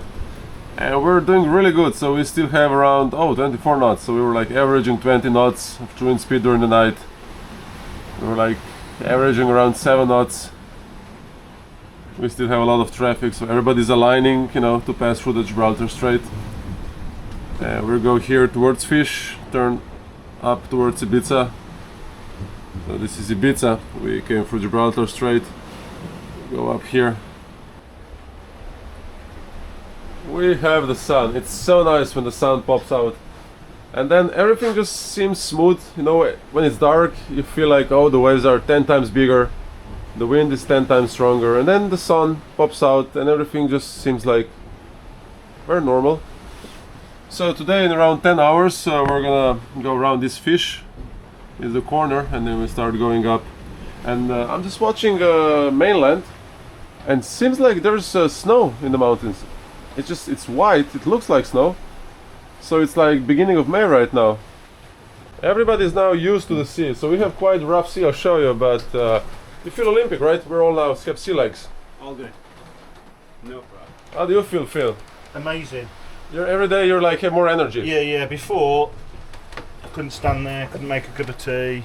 Now, do everything. You just woke up from this bouncy and you just had eggs and sausages, right? And feel Olympic. Amazing. Ready to go. And a cup of tea. And a cup of tea. We still have around, the winds go up to 17, maybe 20, they drop to 12. We have this nicely developed sea. During the night it was a little bit bouncy, but well, you can't see on the camera anyway. So down there, this is the South Spain, the coast.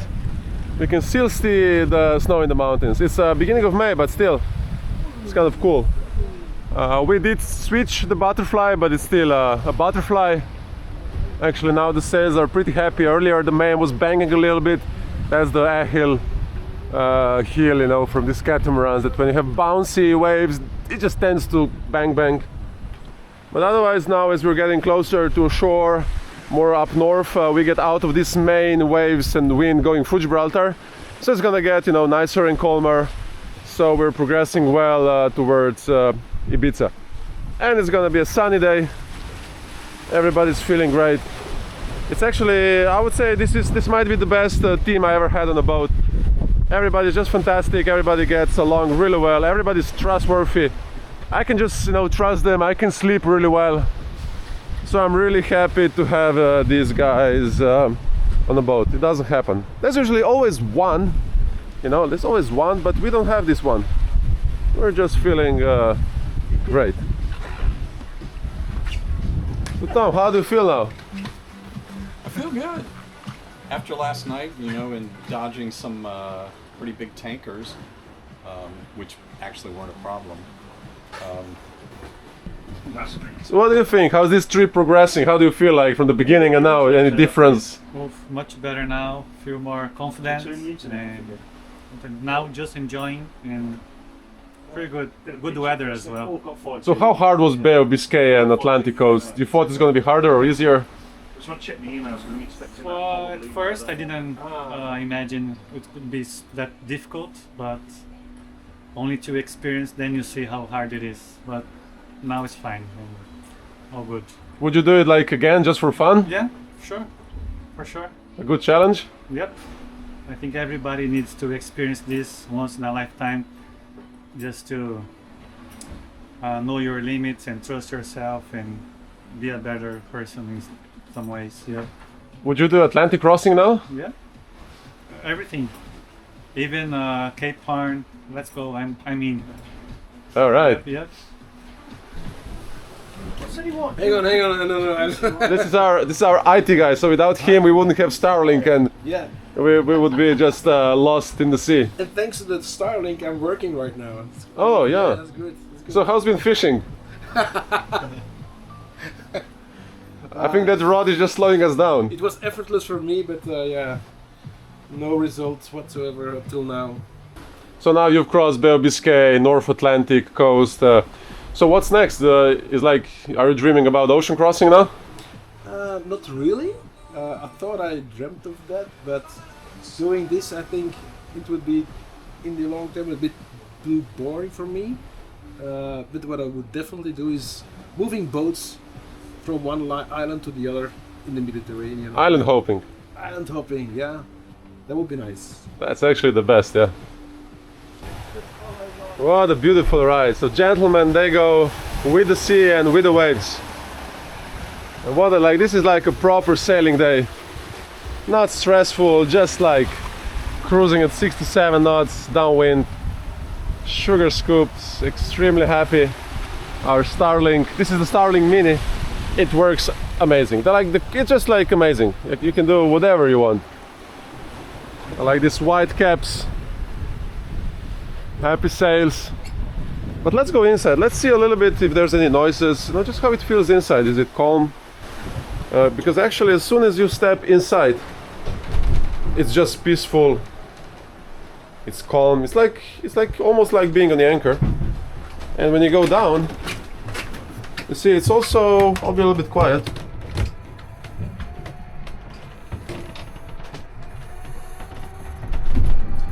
So you can hear a little bit propeller turning, a little bit squeaking from the furniture, but it's not bad. Going forward, so this is this middle cabin. It's a little bit smaller, but actually it's like in the middle of the boat, so it's maybe moving less. You don't hear the propellers, you know, it's pretty good. You know, and then we have the everything here, and then we have, you see, like the front cabin. You will get not much propeller noise here, but it's moving more. But again, you see, like now downwind, super comfortable. You don't want to be here going upwind. And one of the best spots, if it's very rough, it's actually sleeping here, because you have a lot of air. It's like just silent. Is it okay? So guys, where's meat? Where's meat? Chicken Chicken. coming. Where's chicken? There's no chicken. Guys, this is bird food. We have just installed this line. So it's basically a preventer. It's attached to the middle clit and it's attached to the boom. So when you rock a lot, it's gonna hold the boom. The sail will still, you know, bang, but a little bit less. So it's good to have. It's good to have. Takes a little bit of effort. It's called preventer. This is nice. Marinated chicken. Oh, beautiful. More chicken, vegetables. Good job. Good job. We are just like flying, gliding downhill to Ibiza. It's just unreal. We have gusts up to 28 knots of true wind speed and speed on ground, like averaging 8.5, 9, and surfing down to 10.5. Like you couldn't wish for. I want to catch 10 for the camera. Now 9 knots, 9.1. We'll wait for the good surf. Just fantastic conditions, following seas, super happy sails. Look at this. Down there it's Spain, Almera, and far there you can see all those orange, where they grow oranges, you know, like year round. This area is one of the biggest producers of fruit for the whole Europe. Just always sunny weather, dry, can grow all year round. What a beautiful conditions. And in here it's just like being, you know, like you don't even know there's like up to 40 knots. It's nice and warm. So right now, yeah, we have 28 knots of true wind speed. We don't even feel it. So apparent is like, you know, 16 to 20. 9.3, 9.4, let's catch 10, just for the camera. Okay, now it goes 10, 10.6, that's the record I've seen. That's the record, 10.6. Well done. Feel it, 11.1. Good job, good job. We're gonna be in Ibiza in no time. These boats just love surfing down the wind. They just like doing it. And if you have a butterfly, then the boat doesn't go, you know, like too much left and right, pushed by the waves. You just want to go straight downwind, straight with the waves. And then not much pressure on the rudder or anything, just goes downhill. We're really getting close with this guy, so final decision was put engines on, full speed, and just like get a little bit of advantage, because we're just like the same speed. So just full engines, 2000 RPM, you know, just to go in front of him, because we have to give him way. But he's really fast. He's like probably privileged. He's reefed, but still has amazing speed. So this is like a way smaller catamaran. He has a second reef on the main, like a big reef on the Genoa, and basically has the same speed as we are. So that's the difference between like more sailing oriented catamarans and lagoons, which are just for, you know, like it's a house, it's a comfort, just a heavy boat.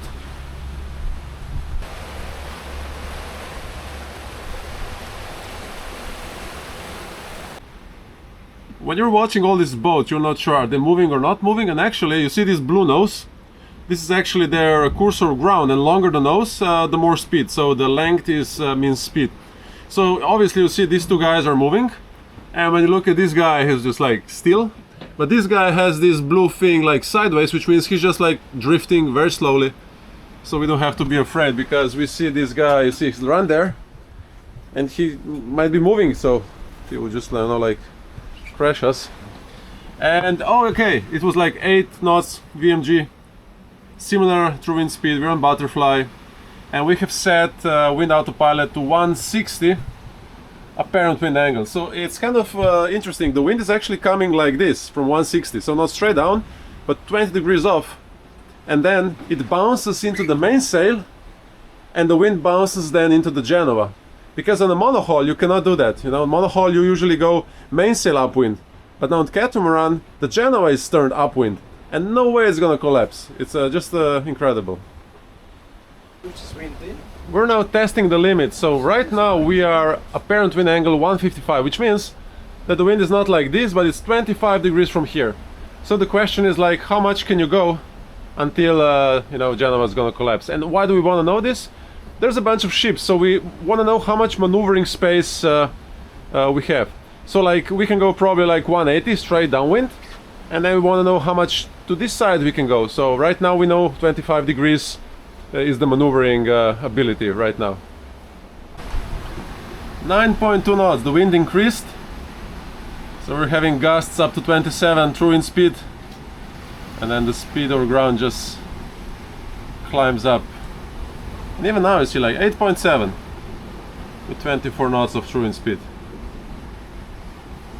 We're gonna be in Ibiza in no time. And boat is super stable. And that's another thing. If you wanna be, you know, like relaxed, the boat stable, sleep well, you wanna do butterfly and go straight down with the waves, because that's the most comfortable. If you're going, you know, zig-zag, then you're always, you know, jumping a little bit more. But as soon as you turn butterfly downwind, the boat just, you know, glides. Everything is smooth, easy to sleep, to cook. I like it because it's the wind from one sail blowing into the other sail, so you catch the wind twice. Yeah, oh, that's a good answer. Super smooth. No jumping up and down, just nice and flat, surfing the waves. That's a good answer. So Tom? It makes the boat a lot more stable. It seems like when you butterfly this, the whole boat evened out. It's actually balanced.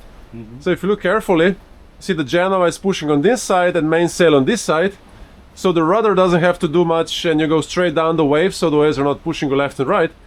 If you have sails on one side and you're going on the angle to the waves always tend to push you, you know, upwind, and then also the sails tend to push you upwind.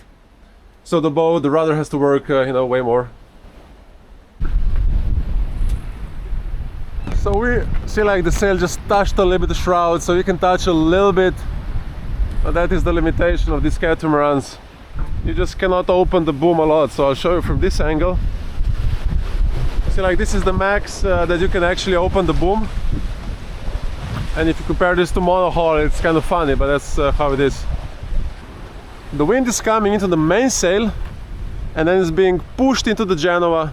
So that's why, because we have wind from there, like 20 degrees from here, the Genoa doesn't collapse, because the main is putting the wind into the Genoa, and you get a super stable setup, just like a happy boat. This is a good old sailor's trick, you know, show me your sails. Basically we have a deck light, and when there's a boat really close to us, we just, you know, put it on, and then these sails are very well visible. And so there's two things: boats can see us better, boats can see that we are a sailing boat, and other sailboats can see what's our setting of the sails, so just, you know, who has right of the way. It's a really good method. And also when you're like reefing, doing anything with sails, just turn it on so you have a good visibility. That's a good trick. And this boat is really cool because we have a button to do that just here at the helm. So here we have a button, so I can just, you see, press, turn on, and control it from here. And then we also have very cool lights like this. So we have these blue lights, and all the stairs are blue, and also behind. So when people walk, you just turn this on, and they're blue because they're supposed not to affect your vision. But the thing is, they kind of reflect from this screen we have, so we have much better vision when we turn it off. Good morning. I'm gonna show you something super cool, but let's see first where we are. So we are going towards Ibiza. We have 120 miles left, so we'll be there in the evening. And now I'll show you something super cool which you don't get every day. Well, let me just get around this sail. So we have this beautiful sunrise, and at the same time there's a moon. Just doesn't happen often.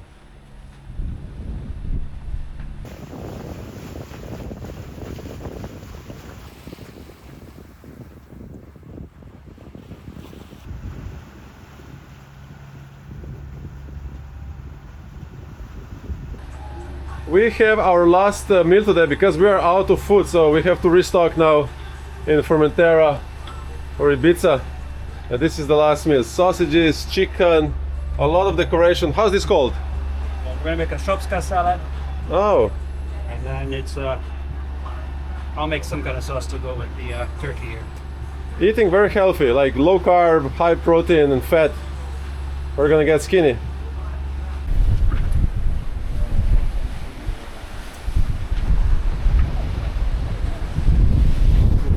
Putting salt with it, and then doing pepper, and then Parmesan cheese, fresh.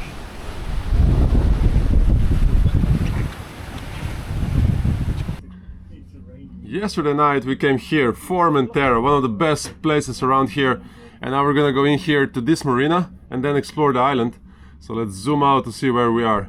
So it's actually just next to Ibiza, and all Ibiza goes here with the boat. This is the place, party place, the beaches.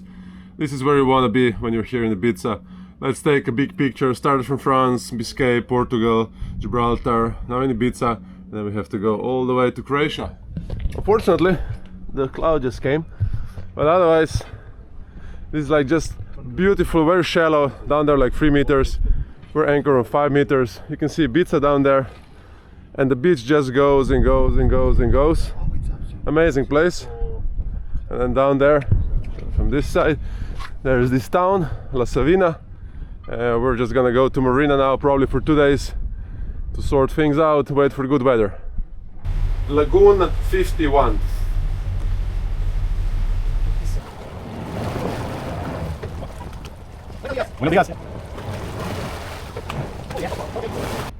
Formentera.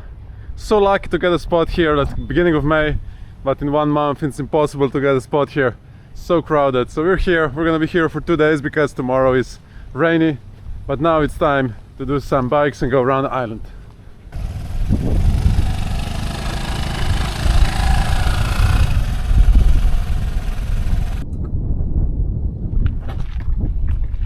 Like I said, that was enjoyable, but Pretty cool.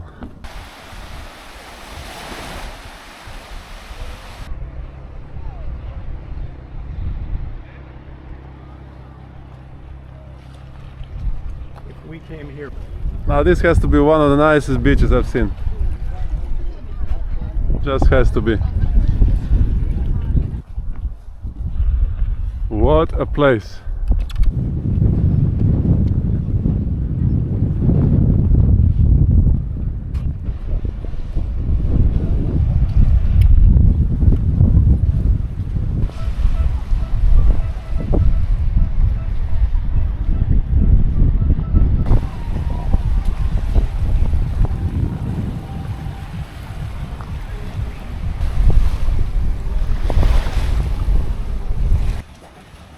Not the most Ibiza weather out here, it's raining, but that's good news. We got squid, so now we'll finally catch some good fish. And we have squid number 1, squid number 2, squid number 3, and this is like for shark. We catch shark on this. So now finally we're gonna catch some fish. We are ready to leave Formentera. What a beautiful island. We had rain yesterday, which hasn't happened in May for a couple of years or 10 years. Anyway, this is the marina. We loved it. And then Formentera, like this area, the beaches. Oh, I'm coming back. So Ibiza just next to it. What we're doing now is we're going here to Mallorca, because we have 1 day of like we'll have to engine upwind, but it should be okay because we just have these strong winds then in this direction, so we cannot go So in a couple of days we'll be able to sail when the winds shift. We're gonna go out. This is Ibiza down there and Mallorca that way. Going straight to Mallorca, and actually the winds, the weather forecast changed during the night.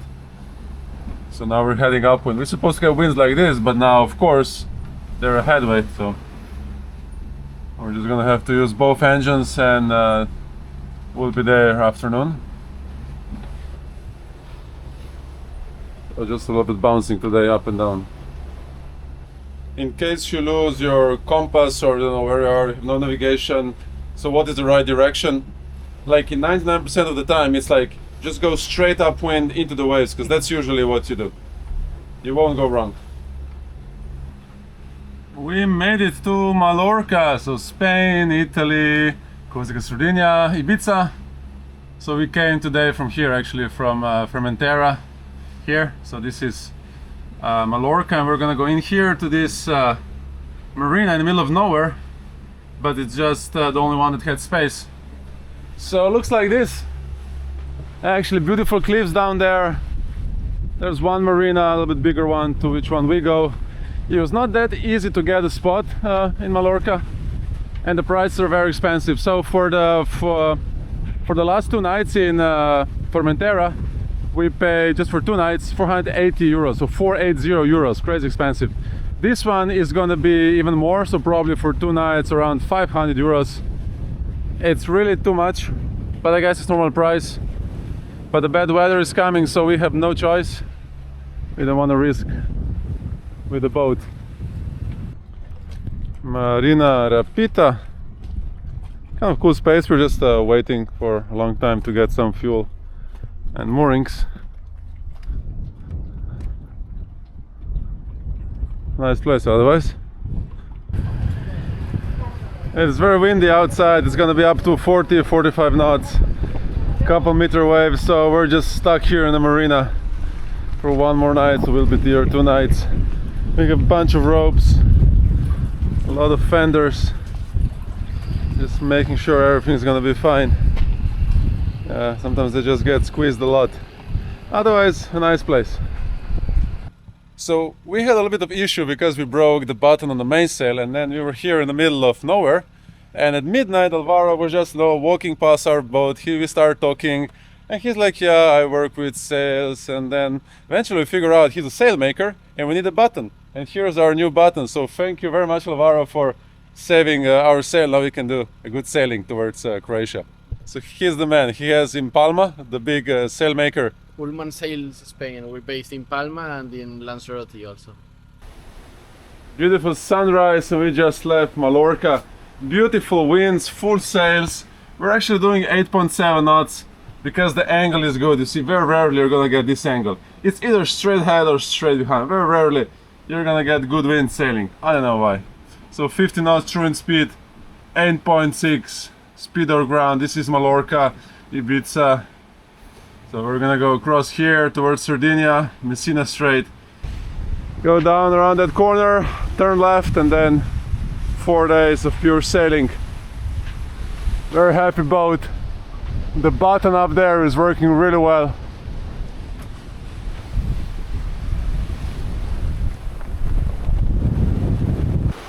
And we got a squid. So this is the best thing for fishing from the boat, the squid. So now hopefully we'll catch some fish.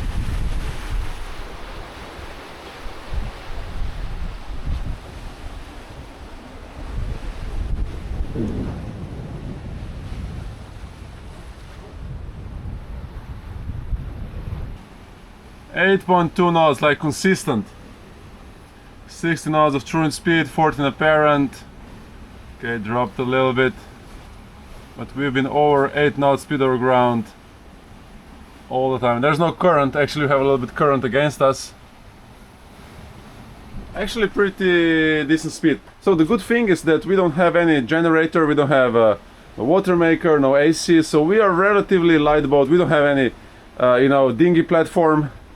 No dinghy, so we're very light, so it does make a huge difference. So when you're buying this boat, if you're gonna buy that tender lift, everybody wants to have, just don't get it. It's too heavy, it's not practical. Just use that normal, good old proven system. You have a lighter dinghy, the lightest dinghy you can have, because when you put too much weight on these boats, they don't move at all. You know, they're just like stuck. Alvaro, the sail maker, he's such a cool guy. So he was just like walking, you know, in the midnight, and you could see this guy is really capable, smart, you know, like talking to him. And then he says he's a sail maker. Okay, we need a button, like when you need somebody, and he just walks past your boat. And the guy is only 26 years old. He studied in Southampton, nautical engineering, started making sails. He's been making them for 3 years. He hasn't, you know, he works here and also on Lanzarote. He has, you know, the place to do it. He's only 26 years old, running this stuff. Like, really capable guy. I really want to see in future what he's gonna achieve. But you're gonna hear from that guy. And he got us this button, so now we can sail. And well, he didn't even want to charge for it. Still gave him a little bit, but way less than it's worth it. So really cool guy. He just had it. He didn't need it, so I'll just give it to you. Like, such a nice guy. Like, thumbs up. I really want to meet him again once we're passing in these waters.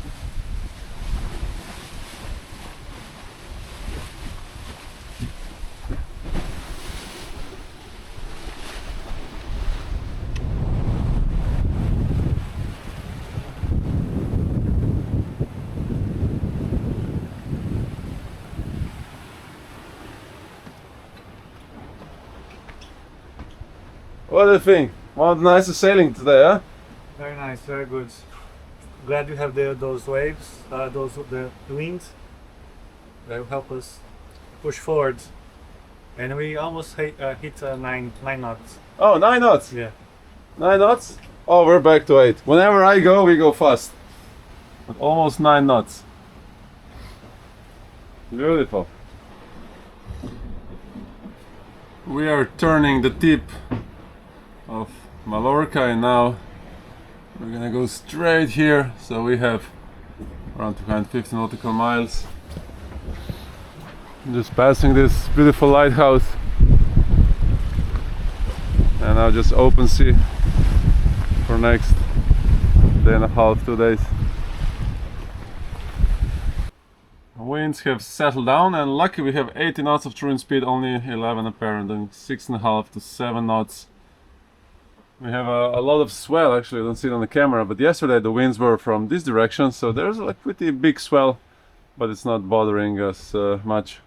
So we're on a course almost straight to Sardinia. So we're using now 2 preventers. This is the main and the Genoa, as you already know. So you can notice now that the boom is a little bit further out, and you can achieve this by using this preventer on the boom. So you just let the main sheet all the way out, like you open the boom a lot, then tension the preventer, and then tension the main sheet, so it's gonna like pull the sail down, so it's not touching the shrouds too much, but still keep it further out. So it's like kind of a good trick. Takes kind of a little bit of effort, but right now it's a very good solution. No fish yet. Beside good stakes, the wind just shifted as it should, and we're actually doing like 7-8 knots. This is like a pure fun Mediterranean sailing. Just perfect, and we should have these winds until tomorrow. Super happy, stable sails, just flying towards Sardinia. It doesn't feel like we're doing 7 to 8 knots. We're just gliding. Can't wait to Croatia to get rid of all these screens. Now we just keep them up. If you roll them, it's a lot of work, and they can get, you know, like, yeah, we just keep them up. Not, you know, to go up and down all the time. Anyway, so you see 7.2 knots of speed over ground, 6 knots true wind speed, 11 apparent, and it's around 130 to 120 apparent wind angle. It's 7.4. Just cruising straight to Sardinia. So to here we have like, yeah, around 200 nautical miles. Let's zoom out. So we're like crossing the Mediterranean straight to the Messina by Sicily. And what a beautiful day. That's how the sailing should be. Usually, you know, so far we just get winds from behind or from the front, but very rarely, you know, you get winds from this angle, and this is where these boats, that's where all the boats like it. When it's from behind, you're kind of struggling. When you go upwind, you're kind of struggling. But these angles, the boat just glides down the waves. That's pure fun. And that's what these catamarans are built for. Just going with these winds. It's a turtle. Look at the turtle. We've seen even bigger one earlier. So nice to see a turtle. Yeah, this is the third turtle we see. There has to be loads of turtles. Loads of turtle has to be. We've seen 3. We're in the middle of Mediterranean, motor sailing because the winds dropped a little bit. What I want to show you is, you see, most of the ships go down here. So where we are, basically no big ships go. We saw 2 ferries that are connecting France with Algeria. It's kind of interesting. But otherwise, you see, doing this route, mostly just pleasure boats, sailboats. So one is in front of us, we're gonna catch in 5 hours. And seems like one is behind. Pretty cool. Spanish flag is going down and Italian is going up because we're gonna be passing Sardinia afternoon. So which song are you gonna sing? Which Italian song? O Sole Mio. It looks like Italian flag. O Sole Mio. O Sole Mio. Unfortunately, that's the only song I can remember and only 2 words. And others are not much better, so. We made it! Italy! So our flagman, as soon as he puts up a flag, he goes to siesta. He still thinks he's in Spain because he has siesta. Hey, we're in Italy now. What do Italians do? They have siesta? Yep. Okay. Okay. So this hat, it says Pasha with 2 cherries. Ibiza, so this is probably the most famous club in Ibiza. Yeah, I think so, yeah. Everybody knows. Everybody knows, very famous. We are in the middle of the Mediterranean Sea. There's one enormous ship down there. Show you on map. So we are, yeah, in the middle of the Mediterranean Sea. So let's see what the depth here is. So the depth here is, so this is 2,000 meters, so this has to be more than 2,000 kilometers. We have hardly any wind, 5 knots. And it's time for swimming. I have my knife ready because I'm gonna check the propellers, because you always get something on the propellers. So it's good time to check them, to see what's under, make sure all is good. So I have my mask here.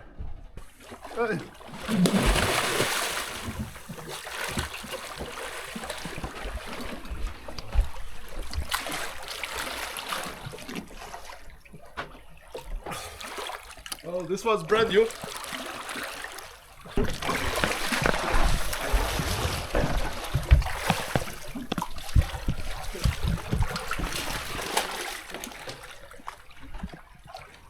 Alright, Andrew. We're going? Beautiful.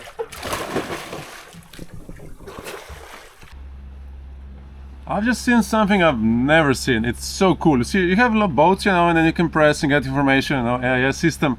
But then here's an airplane. You see, it's an airplane, and you press on the airplane, and you see his speed over ground 245 knots, cursor ground, CPA.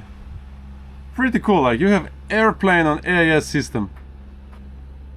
And another cool thing. So I just pressed here. You see this green stuff, and it says AIS target base station. So it seems like it's an AIS, I don't really know what it is, but maybe just like as a landmark, but you know, AIS landmark.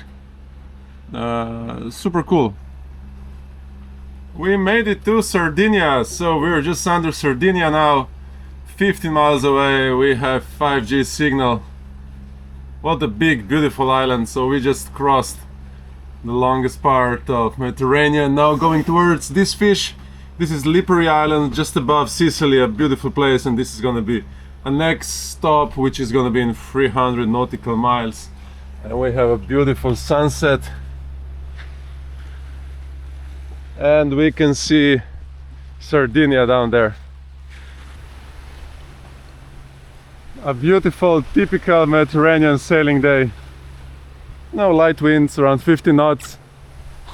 Gently cruising. Haven't seen any dolphins yet today. It's getting warm. Just fantastic. Sun deck is open. People frying to get some tan for the summer.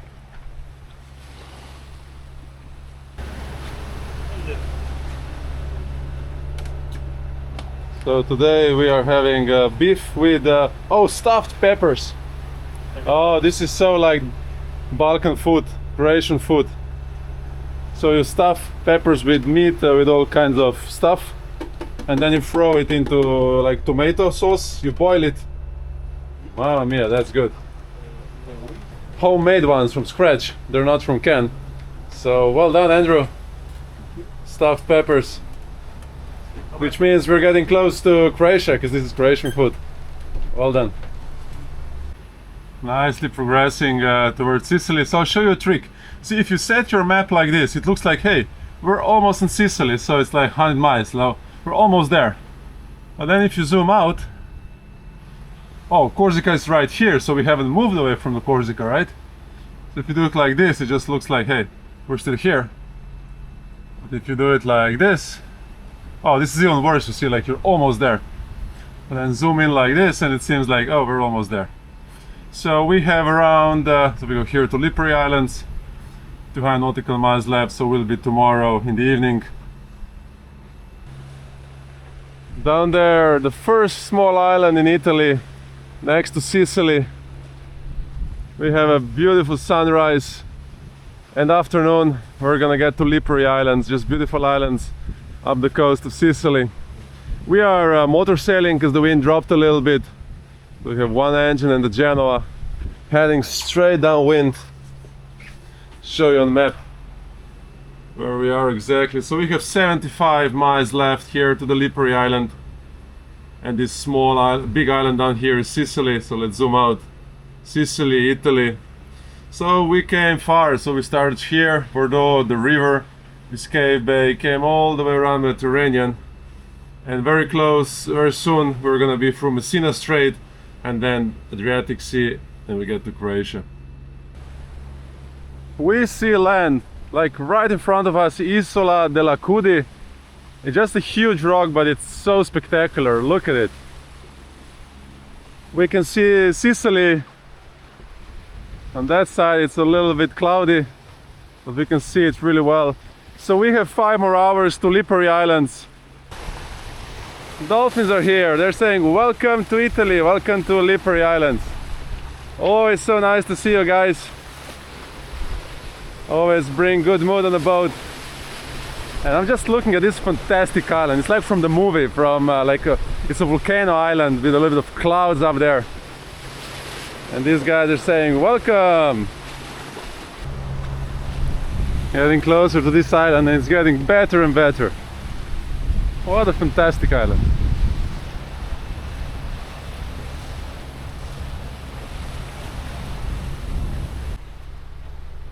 Today our chef Jao is doing homemade burgers, and I've been waiting for them for a couple days. So it's handmade burgers. This looks like a proper restaurant. Yep. So the first round of burgers done. Beautiful. So what do you say? It's like a proper American burger? Mm-hmm. It's really good. He's done a good job on this. Is this better than the Swiss chocolate? Oh, nothing beats Swiss chocolate. But it's very close. It's pretty good. It's a second, yeah. We made it to Lipari Island. So this is Sicily, Italy, and just above Sicily, see this Lipari Islands. Not so famous, but then again beautiful. And you have Stromboli up here, and there are volcanic islands. So we're now gonna go through this passage, and here, this is the main island called Lipari Island. Right here is the marina.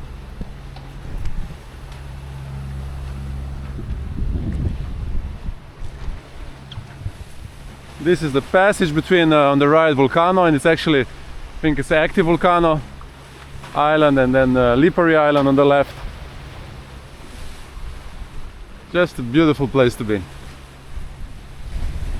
Going through the narrow passage between the two islands. Just incredible. Just look at these rocks, these two towers. What an incredible island. And on the other side there's this volcano, and you can actually see up there smoke coming out of volcano.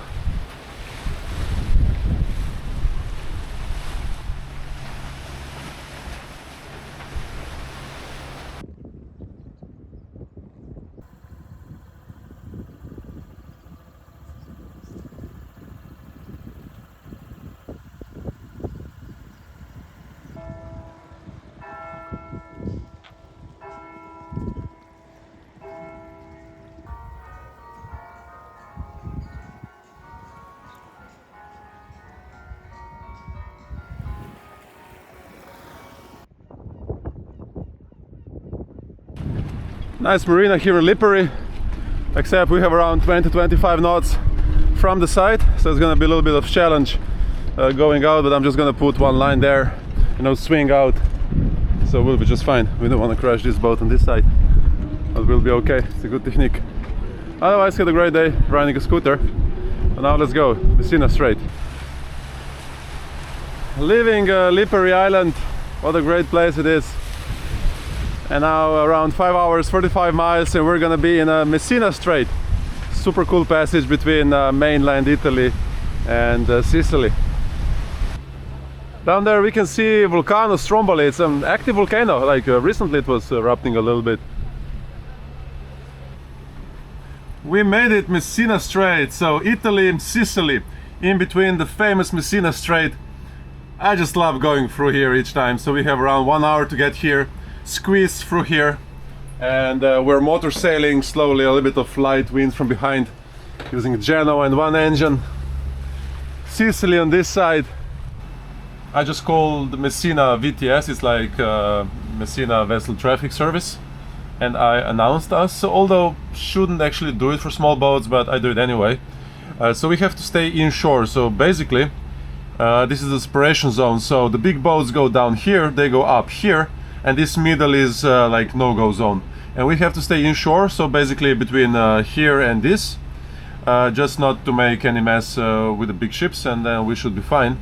And we have to like continue doing this all the way until here, and then we're gonna exit and keep following the Italian coast.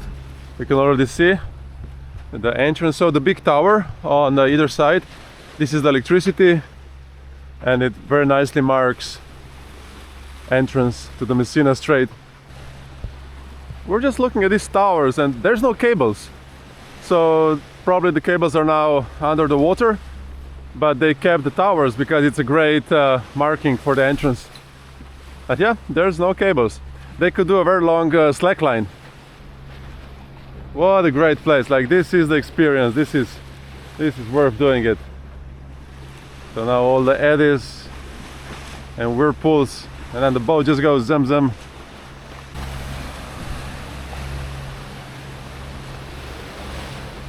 More currents. Big ferry just flying across, probably doing 20 knots or more. And I can smell some bacon, so let's see what's cooking. We should have some shrimps with something today. Okay, I can see some tortellini. Hey, where's the chef? Oh, here. So this is gonna be something really good. Shrimps, bacon. Ooh. So bacon. There's a bunch of shrimps, tortellini. That's gonna be good. Shrimps, tortellini, a beautiful sauce. Going around Italy. Well, we have to eat tortellini because we're in Italy, right? So we have to eat pizza, tortellini, pasta. All the influencers taking pictures because we can see Mount Etna and you can see the snow up there. Amazing, just amazing. Just look at this. Beautiful sunrise, and we have turned toes of Italy. So Lipari Islands became Messina, and today night we're gonna get here to Leuca. We have to wait 2 days. Because the winds are gonna be just like first storms and then too strong. Finally, like no swell, it's calm. You can feel the difference once you get here and there's no wind, then it really is still. Because when you're on the ocean and there's no wind, you still have a swell, you're still moving. And it's so nice to go along shore so you can actually see something, you know, during the nights we have lights. And now we have some mountains. This part of Italy is actually great. I've been here with a bike and there's a bunch of like forests, you know, very high elevation, very nice for camping and nature lovers. What a great morning. We're having some very nice sailing condition. The wind's gonna just pick up, not much waves. Sugar Scoop's super happy sailing along the coastline of Italy. What a beautiful day. So full sails, super happy boat. Now let's see what's going on. The wind should pick up afternoon and we have 80 nautical miles to Santa Marina de Leuca, where we're gonna wait a couple days until we get good conditions to go up, because now it's just stormy and then very strong northwest wind. So this is where we are. This is Italy and we're going here. So we have 80 nautical miles left. We have a 6 knots of true wind speed, 10 apparent, doing 6.3 speed over ground, and we have set our wind autopilot on 145 degrees. So a pretty nice angle and a very nice happy boat. Using again an extra line to keep the Genova open. So all we need is some dolphins. We actually see them almost every day. The wind is picking up, so we're actually thinking about reefing now, because it's going to go even more, and they say reef early. So we're just going to put a second reef on the main before the seas get big and we can have more trouble reefing later.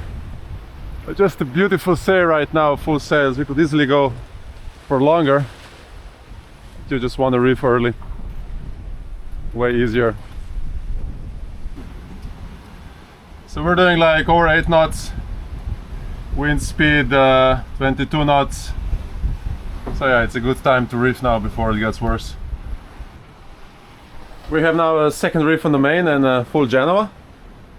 The wind actually just dropped a little bit, but we're still doing, you know, 7.5 knots. But once we get hit by, you know, gusts up to 30, then we're ready. And then we can just, we don't have to turn, you know, upwind again to put the reef in the main. We just furl the Genoa a little bit, so it's very easy. So now we're ready for the big winds. It feels much slower, but actually we just lost around 1 knot of speed. So overall, I think a good decision. Played smart. Sugar Scoops are a little bit less happy, but they still like it. So then it looks like this. So the second reef, so we decreased the surface area of the sail, so less force when the wind pushes it. And a beautiful sailing actually, just we lost the sun. The trick is don't overstuff the fajita, otherwise you'll never close it. So we have fajitas today, so it's a bunch of stuff in meat, and you put it in here and you eat it. It's actually super fun. So this is it, I just wrap it and eat it. Fajitas. Okay, I probably didn't listen and put too much in, but I'll listen next time. Bon appetit. You go skiing? Skiing? Yeah. Why? You got winter jacket. Oh, yeah, it's cold. We saw the snow on Mount Etna yesterday. Yeah. We have 6 hours here to Santa Maria de Leuca, heel of the Italy. And you see, we're doing like 7 plus knots, only 50 knots of true wind speed. We should have like 20-25, but I guess it's just delayed a little bit. But it's a pretty decent speed, you know, so these catamarans, even now with the second reef in the main, but you see, you get winds from the side, and they actually sail pretty well. 9.6. So the average, we have set now the average number, it's 8.5. We have over 20 knots of wind speed, very good angle from the side. We still have a second reef on the main, and just flying. We'll be in Leuca in a couple hours, 27 miles left. We'll be arriving at night. Santa Maria de Leuca. It's gonna get sunny. We just took the most expensive fuel I ever did. So diesel, it was 2.38 euros per liter. Like, this is the most expensive I've ever paid. So we just took just enough to get to Croatia. They gave us this nice spot here in the marina. A little bit bouncy, but it's gonna stop by the end of the day. There's a beautiful lighthouse up there. Always like to come here to this marina, Santa Maria de Leuca. Usually not very busy, but now it's mid-May, so slowly there's some cruisers, but still, it's still off-season, probably in 1 or 2 weeks.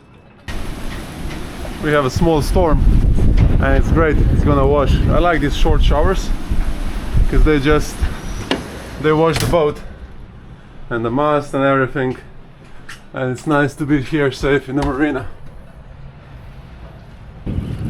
We had a good rinse of the boat, but now the winds are coming directly and it's very rough out there, so the whole marina is jumping. It's not the best protected, kind of a lot of swell coming in, but we're lucky that there's a bunch of boats and that big yacht giving a little protection, but still I wouldn't call this calm marina. We are in Italy, obviously, because we have Nutella, but there's something interesting. This is Italian flag. So how do you remember colors of the Italian flag? It's very easy. It's basil, onion, tomato. It's like basic to do a pasta or pizza. Very easy. The winds have shifted now from north, but this marina is just exposed. Whatever is blowing, it's just windy and wavy and swelly. So Lagoon 51. I've done a review before. I've crossed Mediterranean before on 51. I've crossed Atlantic on 51. So you'll see on my channel in other videos the pure reviews. So this time I'm just gonna go like, you know, a quick update, you know, and maybe compare it to the old 50. So this one is like 51 iconic.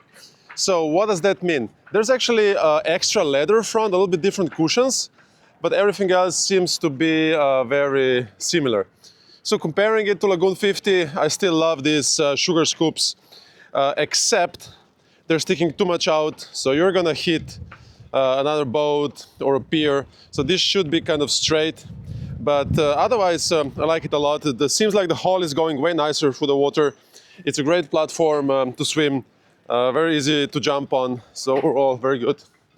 I'm not a fan of platforms. Why? Because the platforms, when it's very wavy, you see, it's very hard to put the dinghy up without crashing. Then they break. Then they're super heavy. And then people buy platforms and they put super heavy dinghies up there. And here we go. You have like 600-700 kilos more than you should have. So I say this is the best system ever. Actually, this is still kind of the old one because you have to use, you see, you put this rope on the winch. But like on the 46, you would have that endless winch, just, you know, press buttons, the thing goes down and up. Very easy to use. My recommendation is use the lightest dinghy possible. Like, you know, high field, put on Yamaha 25 horsepower, like the best engine, electric injection, and just, you know, hand steer, you know. People buy heavy dinghies, they put all kinds of stuff on them. They want to have a steering, you know, wheel. It's bullshit because it's too heavy, it's too hard to maneuver. So just get a super lightweight, high field aluminum dinghy, hand steered, 25 horsepower Yamaha, and you'll thank me later. And this system, you can use it very quickly and also in rough seas. It's relatively easy to pull dinghy out. And if you're gonna use just, as I've said, a lightweight dinghy, this is absolutely perfect and it would be my recommendation. So let's go around the boat a little bit. So very quickly. As I've said, of course, this line here, nobody has ever fallen, but I'm waiting the day when somebody hooks their leg, crashes. So what's different from the, you know, earlier 51s is like this area. So this is for the cushions. So it's like a bigger cushioned area. Otherwise, you know, all the same, except this leather. So this is the leather. And so you would slide this here, put leather down, have this handle. I think it's a great idea. I haven't tried it yet, but generally speaking, you see like the stairs on the back. They're like, you know, maybe older people, not very physically able people will have hard time going in and out. Now this is a proper step, and then you can, you know, be around here after you're out of the water. So I think thumbs up, but haven't used it yet. So now everything else seems to be the same as the old 51. Comparing to the old 50, the 50 had mast backwards, very tall mast. I didn't like it. I like this way more, but has a very long boom. But you know, it's kind of okay. So the fly bridge, definitely thumbs up, 3 thumbs up.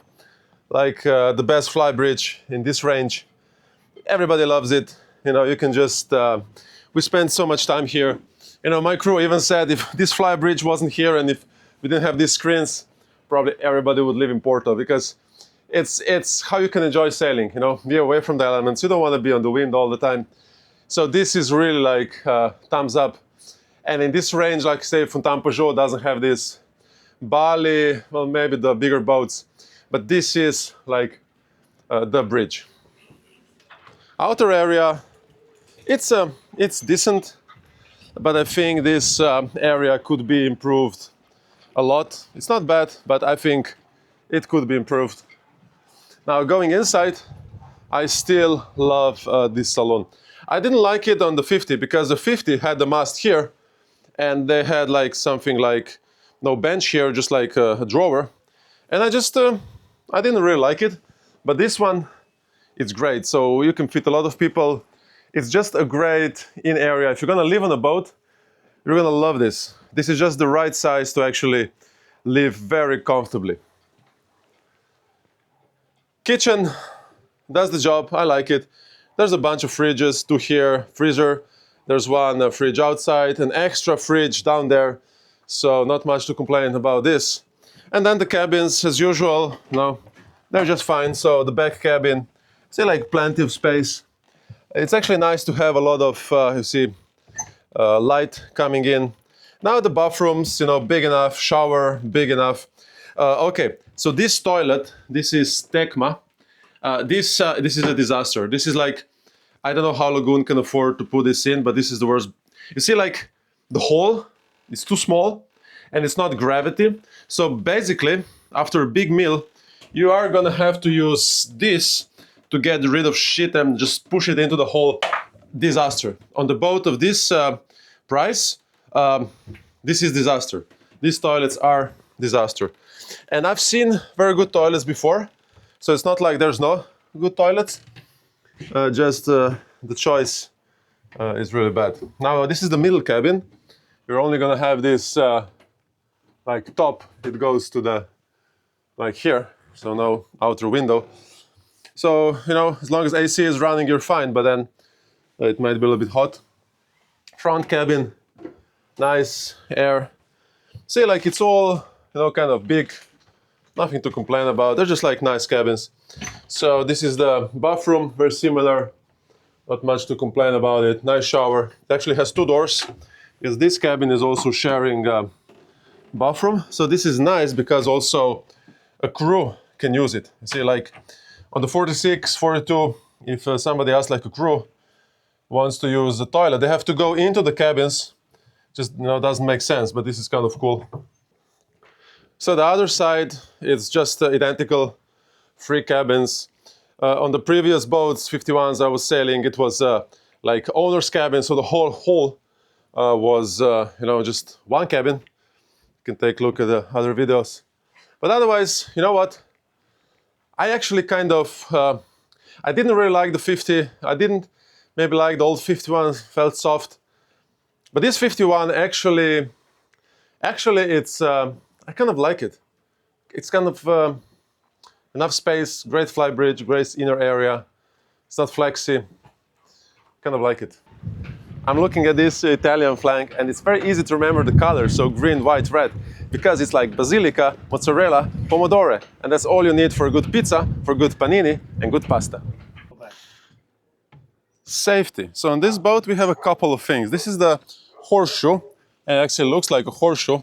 And in case somebody falls in the water, you see, like you can just, you know, throw it and then pick him up. It's on the line. Now on the other side, actually on the way to the other side, I can show you, we have 2 life rafts. So this is 1 life raft. We have another one here. So basically, pull it out, throw in the water, pull the line, it's gonna inflate. Then we also have another thing. This is a rescue sling. So basically it's very easy, you know, you put it around yourself and you throw it in the water, you can easily pull the person out. But these are just the things you already know. We have something else, I'll pack this later. Something else very cool, which I've never filmed, and I'm really interested to see how it looks. This is also a life jacket. But these are the grab bags. So I never really had, maybe once a grab bag, but we got these grab bags, which are actually a grab bag because you actually grab it. So it's 2 grab bags. And I've been using them for doing some exercise so far. But I'm really like wondering what's inside. This is first aid kit. That's useful. This is thermal protective. It's basically just you wrap yourself to be warm. This is water. This is water. More water. More water. More water. Okay, now some interesting stuff. Oh, this is the food, emergency food rations. So this is basically just a block of food. And I actually tried it. It's not bad. It's not bad. Like, and we have 1, 2, 3, 4, 5, 6 of them. And then a bunch more of water. I'm just gonna leave it in because it's so nice. And then we have 3 of this. You pull, and you know, like it's a flare, so it goes like hot, you know, flares from the football games. And that's it. We are leaving Santa Maria de Leuca. That's a great stay. Here's the nice lighthouse. We're gonna turn around and go straight to Croatia. It's gonna be a little bit upwind. This part is actually nice, this coast. It has a lot of caves, cliffs, and then further up it's just flat. Just this part is really nice. We thought this is gonna be a boring 2 engines upwind, but we have a perfect angle, not much swell. We have a second on the main still, and doing 7.7 speed to ground. We were a little bit conservative, but it's still okay. So we're now sailing towards Albania. And then once we get around this corner, we're gonna go a little bit here. A lot of winds on this side, so less here. So we wanna cross, and then the wind's gonna go down all the way up to Croatia. This is like 190 nautical miles approximately. Just constant 7, 7, 7, 8. 80 knots of true wind speed. Very rarely you get no waves, decent angle, and good winds. This is so much fun. No swell.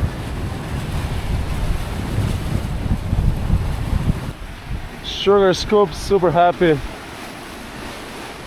Let's see this one here. Oh yeah, nice. And intentionally we only refilled 1 tank of water, and we're not full with the fuel because we just want to be lightweight. See, when you put all this stuff, oh, very quickly you're like half a ton, 1 ton, ton and a half lighter. Does make a big difference.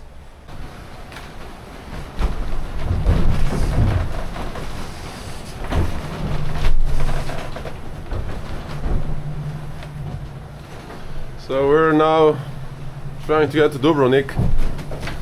So these are still the winds, so we're going actually now towards Albania, because we can sail. We're sailing upwind, because if we turn directly to Dubrovnik, we would have to use engines only and go straight to these waves. So now in theory this wind should slow down in a couple hours, and we're gonna move towards the area with less waves, less winds, and then we'll start engines and go up. But definitely you don't want to go straight in these winds. We're having a pretty good speed actually. It's actually pretty comfortable, huh? Huh? You think this is rough, comfortable? It's comfortable, but it is rocky. Well, we're definitely moving, but imagine being on a small boat out here. It's pretty comfortable on the Catamaran. We have full main up. There's not that much wind, so we just decided that it's going to be dropping. So now it's 23. Actually, when you do that, the wind just always goes up. But we're good up to 26 apparent wind speed. But now the boat is not just faster, it's way more stable with more sails. So we gain twice. A small snack on this rolling sea. So yeah, we didn't want to do a big meal, so we just did, you know, like whatever this is called, because it's a little bit bumpy. And tomorrow we are in Croatia, so good news. We see Lastovo, Croatian island. We actually have only 80 nautical miles to Croatian land, first island. And of course it's headwind. Wind pick up to 14 to 15 knots, but we're gonna make it. We have 80 nautical miles to last of us, so we'll just squeeze this. And just amazingly, like, if you're not sure where to go, this rule 99% of the time works. Just go straight upwind and straight in the waves, and that's usually where you want to go. It's interesting how you get used to all these waves and then they just don't bother you. You can eat sausage, the boat is jumping up and down. We're gonna warm up some leftovers and it's just fine. It's like you just get sea legs, especially after 1 month. Usually it takes around 3-4 days to get sea legs, but you know, after 1 month you can just eat and do whatever you want. This is a good trick. So we're using a fender because otherwise the rope would just shave, but now the fender is protecting it. It's working really good. And we have the same thing forward, line going over the fender. It's a good idea. We lost our boom lift again. And it's really strange because, you see, my rope is still fine. I thought the rope broke, but this is a Dinema, it's a very strong rope. So here it is. It got hooked, so somehow it had to open. So this is a really bad design. This shouldn't be like how it is. And then it just got hooked a little bit here because otherwise, you know, the gravity would pull it out like last time. So super happy. And I can use this for film the tunnel. What a nice view up here. Let's see the other boat, other side. Hey! And the beautiful Croatian water. Island of Lastovo. That was a good trip and really happy to be here. We made it to Croatia, 25 days, 2,700 nautical miles. It was a good trip. Thank you for watching.